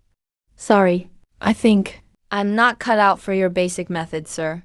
Xuan Ying almost fainted from anger. He risked everything for this top-tier technique, and it was called basic. But before he could explode, Qin Hao added, I already have my own technique, way better than yours. Xuan Ying just rolled his eyes.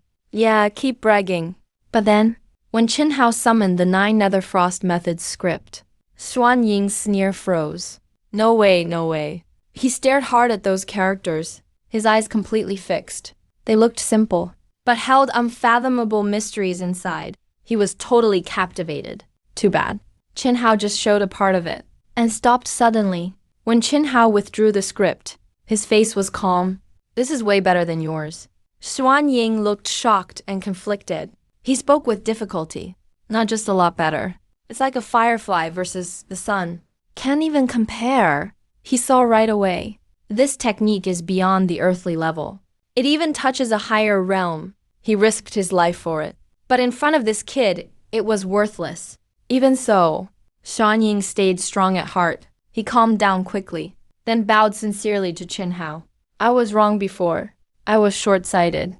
But I'm really curious. Where did you get your technique? My master gave it to me. Qin Hao didn't hide it. He created it himself. There's only one copy in the world. Xuan Ying was stunned like thunder hit him. He thought this was an ancient supreme technique, but it was just made by a family. Meanwhile, northern King Yu, Qin Meng was studying in an ancient hall.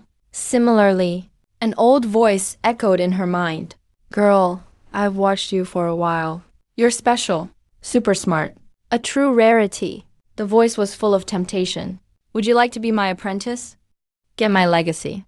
And sweep across the 3 realms and 6 paths someday. Become the supreme empress. Sorry, I already have a master. Qin Meng's voice was cold, totally unmoved. Already have a master? The voice sounded scornful. Who's your master? My powerful master is Qin Mu. Qin Mu slowly opened his eyes. Divine light swirled in his eyes.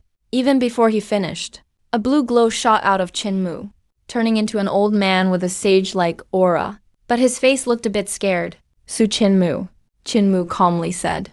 The old man's face changed dramatically. He dropped to his knees in front of Qin Mu. My child's master, I was wrong. As a master, I was blind. Didn't realize your master was such a big shot. Then, just like Xuan Ying, he shared all he'd learned in his life, and every treasure he ever found, just hoping Qin Meng would take something. Then, he could naturally become her guardian. Meanwhile, in the Taixu Forbidden Zone, Long Aoshan and Long Zan were like busy bees, following your red line through the depths of chaos, facing all sorts of fearsome chaos beasts.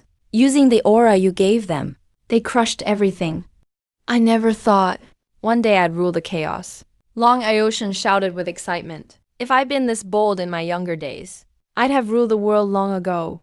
Old Long Zan howled in his mind too. Just like that, the dragon and his soul dug happily together, getting loads of treasure. Before they knew it, they were back at the Qin family estate. After landing, you gave a thought, and space split open in front of you, revealing the southernmost new city. Now the new city looked even more magnificent. Spiritual energy like a sea, endless fortune, blended perfectly with the surroundings and the small world. Long Aoshan peeked through the rift and saw. He was totally shocked. Whoa, is this a fairyland on Earth? But just then, Long Zan turned his focus to what the city was built with. He used his Dao ancestor sense. The walls were way tougher than those in fairylands. All that, just for a city. Long Zan was beyond shocked. These are treasures countless times rarer than fairy gold. But you just waved your hand? From your storage bag, a flood of treasures looted from the Taixu Forbidden Zone poured out. They turned into glowing streaks landing in the city's small world, settling in right away. Light burst everywhere. The divine glow was endless. Nice, with these decorations it won't look plain anymore. You scanned the scene in satisfaction. Long Aoshan and Long Zan are totally convinced now. Turns out you send them to the Chaos Realm to hunt for treasure, just to decorate the new city. After wrapping up everything, you closed off the space.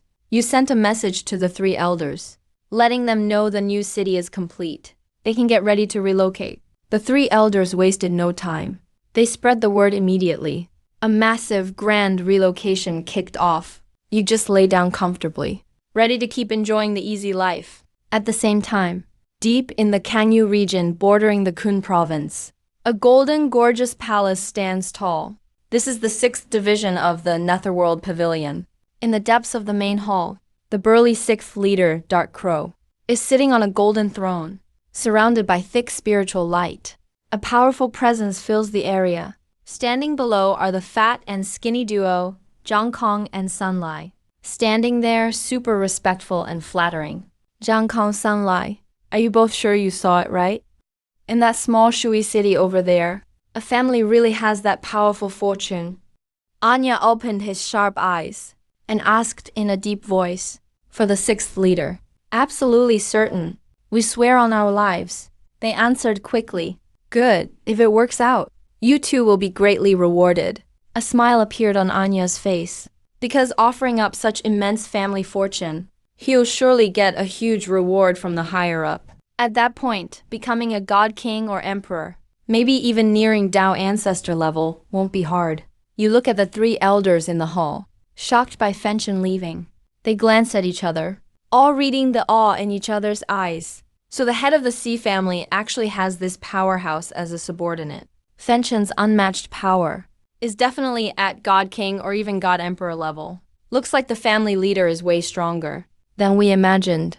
Could he already be at the half-step Tao ancestor level?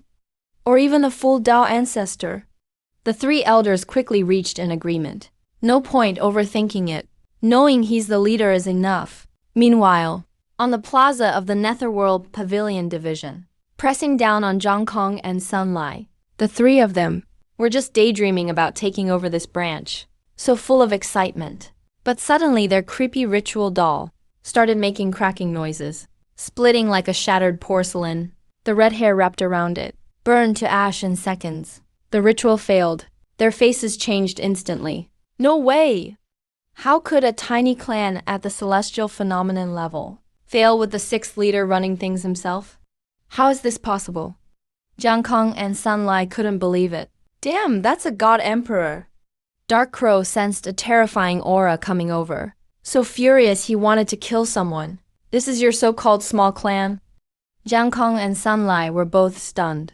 A god emperor actually got involved? But this is not the time for blame. Sixth leader, you need to run. Request help from HQ. I'm always careful. But Dark Crow looked totally calm. He cut off all connections every time he did a ritual. And this time was no different. There's no way they could find us. You're the best. Sixth leader's just too strong. Jiang Kong and Sun Lai started flattering like crazy, making Dark Crow all proud. Just then, a cold voice echoed above. So you really are hiding here. The three mice looked up fast, looking above the endless clouds.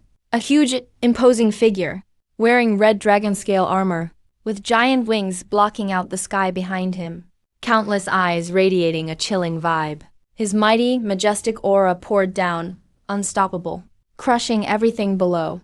God Emperor power. He really showed up? Jiang Kong and Sun Lai instantly looked at Dark Crow. I thought you said nothing could go wrong?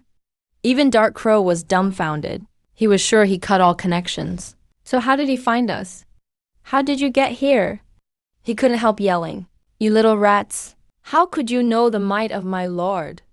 Fenshin scoffed up in the sky. Forget your little outpost. Even your so-called Netherworld Pavilion HQ has always been under my lord's eye. The family head's pupil shrinks tight. This god emperor is just a subordinate? That mysterious family leader can actually see through even the HQ? Jiang Kong and Sun Lai were totally crushed. They thought they hit the lottery, but turns out it was a total disaster. Fenshin couldn't be bothered to talk. His giant hand stretched out to the void. Massive red divine light poured down like a waterfall, instantly flooding the palace plaza below. That's Asura clan power, crushing everything. Soon, news spread fast that this division of the Netherworld Pavilion got wiped out everywhere. Netherworld Pavilion is strong, but now that their branch got destroyed, it's headline news across the continent. The very next morning, you step outside. Fenshin is already cultivating in the courtyard. Hearing you come out, he gets up to report right away, and hands over the storage ring seized from Dark Crow. You take it casually. Nod, nice work. This is your reward. You wave your hand gently, and a fragrant, light red fruit appears. Now sitting in front of Fenshin, that's a 100,000-year-old celestial fruit. It'll help you reach half-step Tao ancestor stage, with no side effects. It's one of the treasures you found in the Taixu Forbidden Zone. Fenshin's eyes burned with excitement. He had confidence before, but who would say no to a direct upgrade like this? He carefully picked up the celestial fruit, treating it like the most precious treasure. Master, Fenshin thought of something. Netherworld Pavilion still has 5 branches and an HQ. Should I go wipe them out? You just opened your mouth when Long Ioshan's voice came over. Netherworld Pavilion. That's the group that steals fortune, right? Damn right. I won't forget this grudge. If you're taking them down, count me in. He had 2 dragon horns on his head, looking mighty impressive. True dragon bloodline. Half-step Dao ancestor. Rank 7 flood dragon. Fenchen was stunned. He'd been in seclusion all this time. This was his first time seeing him. Long Aoshan, since you're interested, go with Fenchen. You said casually. You two should get to know each other. Long Aoshan's eyes landed on Fenchen, surprised. He figured out Fenchen is from the Asura clan. Long Zan also learned about the Asura clan from Long Aoshan's memories, marveling that such races still exist. But just like the dragons, they vanished into history too. Soon Fenchen and Long Aoshan introduced themselves. Fenchen swallowed the celestial fruit right away, planning to refine while traveling. Then the 2 of them took off. You watched their backs. Your expression stayed the same. Huangquang Pavilion does have some tricks. But with Long Zan here too, everything is under control. Right then, a system prompt sounded in your head. A new day has begun. It's time for the lottery. Didn't expect after so much work. It's only been 1 day. You admire your own efficiency. With a thought, you start the lottery. Ding! Congrats! You got an Earth Summon card. Your eyes lit up. Earth Summon card. First time pulling one of these. Without hesitation, you take out and use the card. Next second, ripples spread in the void. A towering figure emerged from within. The Dao ancestors' pressure was released without holding sign, dominating the world, suppressing the endless universe, shining brightly. Rules and laws converged. If it weren't for your courtyard's power layout, this commotion would have taken over the whole world instantly. It would have thrown everything into chaos. The vision faded quickly. The Dao ancestor drew in his aura. He was a man who looked about 20 or 30 years old, long black hair flowing like a waterfall, tall and upright, and out of this world. He walked up to Utilized and offered a formal salute. Musashi greets you, my lord. No need for formalities. You gestured for him to relax and sized him up. Half-step Dao ancestor level. His strength is about the same as Zhu Liuli. You understand? Summoned Dao ancestors don't have fixed levels, so your luck was average this time. Still managing. To draw an Earth Summon card is lucky. You want to pick a room in the yard to live in, or a stay in the void? Up to you, you say. Mu Kang shook his head. I wish to guard the gate for you, my lord. All right, soon. I'll be moving to a new city. You can be the gatekeeper there. Understood. And so a Dao ancestor gatekeeper was born. Right then, the void rippled again. Zhu Liuli stepped out from the fingertip space. He sensed Dao ancestor's power. Sure enough, there's a new Dao ancestor here. The patriarchs recruited another Dao ancestor powerhouse. He was amazed. He didn't know this, Mukang. But there are lots of Dao ancestors in this world, so that's normal. You smiled at Zhu Liuli. Great timing. Why not get to know each other? With your introduction, the 2 met. Zhu Liuli suddenly looked at Musashi. Care for a sparring match? He's been asleep too long, and hasn't fought in ages. The last opponents were too weak. Now there's finally a worthy Dao ancestor to fight. Naturally, he's excited. Musashi nodded. Sure. Would the patriarch open up a space for us to battle? Zhu Liuli asked. Both being Dao ancestors, their powers are just too much. No need for all that work. Come, into my palm world. As you finished speaking, with a thought, Zhu Liuli and Musashi vanished right away. And in the next moment, they appeared in a vast, endless world. This is Patriarch, your palm world. It's even bigger than the world outside. Zhu Liuli was blown away. Your power made him even more in awe. That fingertip space of yours was opened up back then to contain evil spirits. It's not very big. You explained softly. If you like this big world, I'll open another one for you next time. Zhu Liuli was beyond happy. Thank you, Patriarch. Then he stopped caring for formalities and started fighting Musashi in the palm world. It turned into an emperor versus emperor showdown. You weren't too interested. After all, in your eyes, it's just kids playing make-believe. You stretched lazily and were about to make tea. But then 3 elders asked to see you. Come in. The 3 entered the yard right away. They bowed and said, Patriarch, The family move is all done. The clansmen outside except Qin Meng and Qin Hao are back. All assets handled too. You nodded. The Qin family moved much faster than the Siyu family. Well, Qin is way smaller. Don't worry about Qin Meng and Qin Hao. I'll tell them myself. Let's start moving now. As soon as you said that, you snapped your fingers casually and sat back down for tea. The three elders were confused. Snapped your fingers? Nothing happened though. Patriarch. So when do we leave? The first elder, Qin Wensong, couldn't help but ask. No need, we're already moved. The three elders were dumbstruck, but they didn't see anything. As they wanted to ask more, shouts of surprise came from outside. Could it be? The three rushed out quickly. As soon as they stepped out, they saw all the Qin clansmen gathered at the entrance. Everyone was stunned. Outside the Qin gates, it wasn't the familiar Qingyun ancient city anymore. Instead, it's a vast, magnificent world. The air is filled with intense spiritual energy. Every blade of grass and every flower and leaf is a legendary spiritual herb. Even the rocks on the ground are rare minerals. The flowing rivers are made of pure spiritual power. All of this is beyond even their wildest dreams. As the Qin family was stunned, your figure appeared. Greetings, clan master. All Qin family members immediately bowed respectfully. You nodded, glancing around at everyone. From now on, this world is the Qin family's land. You all can use anything here as you wish. Everyone erupted with excitement. With these amazing resources and our secret techniques, the Qin family's future is bright. The three elders could barely contain their joy. This new home is basically a divine treasure vault. You watched their reactions, just as expected.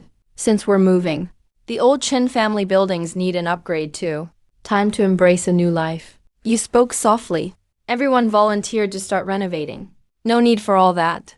Just watch me. As soon as you finished speaking, you waved your hand. Instantly, everyone was moved outside. Then you soared into the sky, swiped casually, and the old Qin family estate turned into a streak of light, falling right into your palm. With a thought, all the treasures in this world, which you grabbed from the Taixu Forbidden Zone, some of those treasures flew into your hand. Before they could even get close to you, they began to melt, turning into fluid, all merging into your palm and fusing with the Qin family estate. Silently, a brand new Qin family estate took shape in your hand. It's not just a makeover. You've reforged it with your spiritual powers. Now it's a supreme treasure, both offense and defense in one. Then, with a casual wave, the new Qin family estate appeared again. Once more, everyone was left stunned.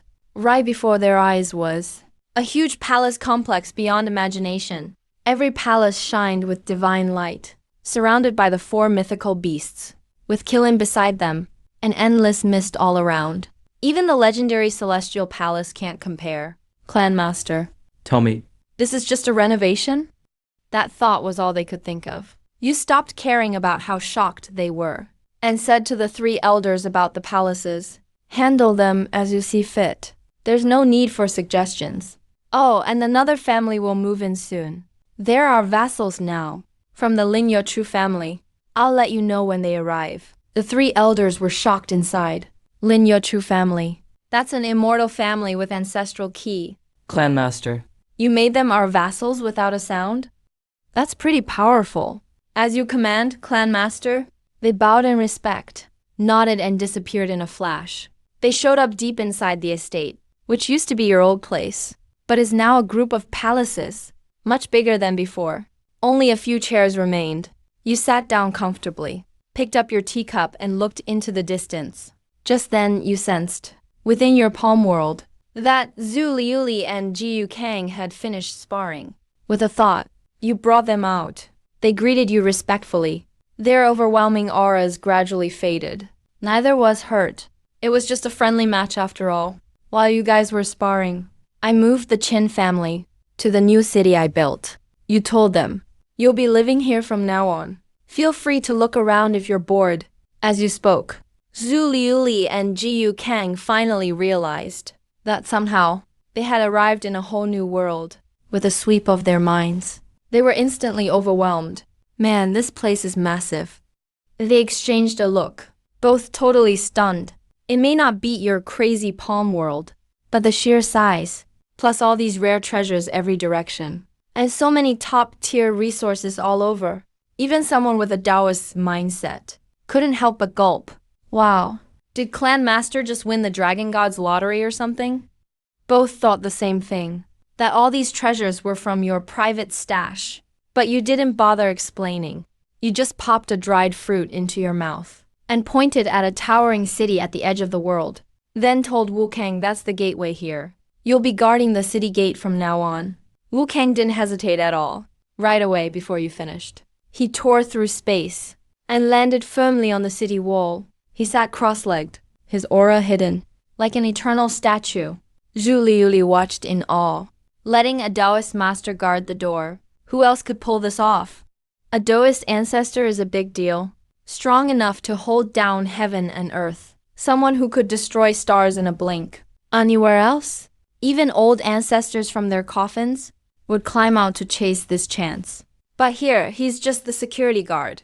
Only Clan Master has this kind of power and guts. Zhu Liuli sighed inside. You could see exactly what she was thinking, but didn't care. A Taoist ancestor? I've got a whole system. Cranking out more Taoists is only a matter of time. Then, with another thought, the Ghost Clan's fingertip space instantly expanded, and in moments, became a world as huge as your palm world. The space had upgraded into a real world. You told Zhu Liuli casually, if you need anything added in there, just go ahead and handle it. She lit up with joy, and eagerly rushed in. Inside, The newly transformed Ghost Clan were so startled by the sudden expansion. This isn't just an upgrade. It's going from a hut to the Imperial Palace. Zhu Liuli floated in midair, eyeing her own private world with ambition, her eyes full of wild dreams. The followers Clan Master gave her aren't enough. Looks like she have to recruit more herself. Time to head out and expand her army. She made up her mind to turn this place into her eternal empire, and she be the ancestor of all ghosts, the empress among specters. You turned your attention away, very satisfied with Zhu Liuli's ambition. With such a driven right hand, you can just kick back and live the easy life. Suddenly you sense something. Your gaze pierced the void, looking into the distance. Fen Tian is about to break through. Looks like the operation to clean up the Yellow Springs Pavilion is about to get started. Meanwhile, countless billions of miles from Kunyu, in the void, Fen Tian unleashes an explosion of power and suddenly breaks through the barrier. His divine aura transforms instantly, turning into the pressure of a half-step Tao ancestor. He opens his eyes, feeling the power surging inside him. his face glows red. Half-step Tao ancestor. I finally reached this level. All of this is thanks to that 100,000-year heavenly spirit you gave me. My loyalty to you just shot up again. Once I reached Tao ancestor, I'm getting all those Asura brothers still sealed away, digging them all out, and gifting them to Master. We'll build an unbeatable Asura guard. He then looks over at Long Aocean. I'm done with my breakthrough. Time to get started. Long Aocean nods. To save time, let's split up. You take sections 2 and 3. I'll handle 4 and 5. After, let's meet up at section 1, and then hit their headquarters together. Sound good? Fen Tian's eyes shift. Just fighting is kind of boring. Let's make a bet. See who wipes out their targets first, and then goes solo for section 1. Winner's the boss. Long Aocean is surprised. Hey, I'm at half-step Tao Ancestor level 7. You just hit level 1. Is that fair? Doesn't matter, power isn't everything. Fen Tian's full of confidence. It's settled. He drops the coordinates and tears through the air. Long Aocean watches him go, shaking his head. Man, this dude's so blunt. He's way weaker than me. And he picked the 2 farthest sections. I'll go easy on him, so he doesn't lose too badly. Long Aocean heads out slow and steady. Feels like a work trip, honestly. Little does he know, once Fen Tian is out of sight, he changes up instantly and savagely slashes his own wrist. Hot Asura blood gushes out and wraps around his body. The Asura blood shield is way faster than normal shields. Fen Tian sneers. Sure, it burns energy, but scoring a true dragon brother for free. Totally worth it. If Long Aocean saw this, he'd definitely curse him out. You, with your honest face, are as sneaky as they come. In just moments, Fen Tian travels across endless space and arrives above the third section. Right then, the third section just got word that Section 6 was destroyed. They're supposedly on high alert, but they clearly don't care. Fen Tian doesn't waste words. He swings his signature God Slash. A 30-meter-long red blade tears open the sky with the crushing power of a half-step Dao ancestor and slams down the whole section below. Their leader frantically activates all defenses, trying to hold on. But against true strength, it's all useless. With a boom and a single slash, their proud defensive array, leader included, gets wiped out instantly. Fen Tian doesn't even bother with spoils. He charges straight to the second section, without mourning Section 3 for a second. Right away, Section 2 hits the battleground. With another earth-shaking boom, Section 2 meets the same fate. Now only headquarters is left, and the strongest, Section 1. Fen Tian takes a deep breath. Guess I gotta use some real skills. Meanwhile, Long Aoshan's still wandering around Section 5, even picking through the loot. The dragon spirit inside him can't take it anymore. Kid, don't screw this up. You know the tortoise and the hare story, right? Don't be the rabbit. Long Aoshan gets an earful from the old master and decides he can't slack off. Don't worry, master. I'll speed up. Just as Long Aoshan gets serious, Fen Tian, drenched in blood aura, hovers over Section 1.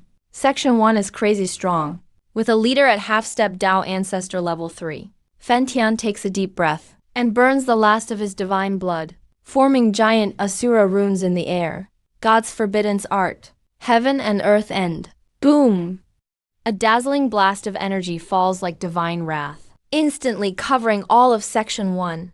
The section leader, just out of the chamber, looks up, his eyes about to pop out. What the hell is this? What kind of monster did that idiot provoke? That was his last thought. As the energy fades, not a trace is left of Section 1. Just a giant abyss remains. Fen Tian looks pale, but his mouth curves in a wild grin. He won a true dragon. Got himself a little bro. Right then, space ripples. Long Aoshan bursts out in a frenzy. He sees the abyss in front of him and is stunned. Fen Tian grins wide. You're late, bro. 15 minutes later, the two sit facing each other in the void, each holding a jug of wine. Bro, I've been hustling outside for years and thought I was pretty slick, but there's always someone tougher. Long Aoshan laughs, raising his wine. To beat me, you even used your blood shield. Respect. Even the dragon spirit in his head is about to explode. Embarrassing. You just shamed the entire dragon clan, you blockhead. Bro, he says. And another bro. Fen Tian slaps Long Aoshan's shoulder. Cheerful as ever. From now on, I've got your back. They keep bragging and drinking, knocking back gallons of spirit wine. Alright, let's go wipe out the Yellow Spring pavilions. Main base and get it done. And report back to the master early. Yellow Spring Pavilion HQ. This mysterious ancient city floats in the void, shrouded in endless star waterfalls, and packed with deadly arrays, tight as a fortress. But now the place is tense as can be. News that all 6 sections were wiped out has everyone on edge. Inside the main hall, the 3 chiefs sit high above. All 3 are half-step Dao ancestors, with the head chief, at level 7 half-step Dao ancestor, to take out all 6 sections so fast. That can't be just anyone. The head chief scowls. Whoever it is, open all defenses and come out. They're not getting away this time. As they're gritting their teeth, the sky trembles, arrays roar. Long Aoshan and Fen Tian charge in side by side. Now this is more like it. These defenses are way better than the sections. Let me test it out first. Long Aoshan grins and sends out a giant dragon-clawed hand, grabbing hard at the main HQ barrier. With a bang, the impact shakes the space. Chaos rips through. Long Aoshan pulls his claw back and sees a white mark left, pretending to admire the killing array. Not bad at all. Fen Tian rolls his eyes. Didn't even break the skin. Quit the act already. An outsider at half-step Dao Ancestor level 1, and a dragon at level 7. The 3 chiefs below set their sights on them. It exploded instantly. Everyone, get in formation. Kill that guy. Suddenly, the headquarters array shone brightly. A terrifying murderous aura shot into the sky. Even a half-step Dao ancestor would have to back off. Facing this formation, Long Aoshan had to get serious too. Looks like it's do or die. But just then, he caught sight of Fen Tian out of the corner of his eye. Carefully, he pulled out a wooden token that looked super cheap. This was a gift from the family head. Fen Tian was full of reverence. Guess I have to use it today. Whoa, Long Aoshan's eyes lit up. He was almost drooling. A treasure from the family head. That's gotta be some artifact. Below, the 3 sect leaders watched like he was dumb. Fen Tian carefully scraped off a tiny bit of wood from the plaque. Just a sliver of wood. He flicked it down gently. Is this clan nuts? Trying to break our ultimate killing array with a wood chip. The 3 sect leaders couldn't help but sneer. But the next second, their smiles froze. That ordinary-looking wood chip, the instant it touched the array, unleashed destruction no one could imagine. Crack. The ultimate killing array that even half-step Dao ancestor level could withstand, shattered like paper, was instantly obliterated. Huangquan Pavilion headquarters was fully exposed in midair. Damn. What the hell? How is this possible? Everyone in Huangquan Pavilion was totally mind-blown. A tiny wood chip broke a million arrays. What the hell is this? Crushing the enemy across dimensions. The great array was broken. The 3 sect leaders all suffered backlash. Blood spurted wildly. They couldn't fight anymore. Just when Long Aoshan and Fen Tian were about to go on a rampage, boom deep underground in headquarters. A terrifying aura capable of suppressing everything erupted with a roar. Members of Huangquan Pavilion all dropped to their knees in worship. Welcome the Heaven's Chosen One. The legendary Heaven's Chosen One. Guess I need to scrape off a bit more. Fen Tian wasn't scared at all. Just as he was about to scrape again, a calm but commanding voice sounded in their minds. No need, I'll handle it.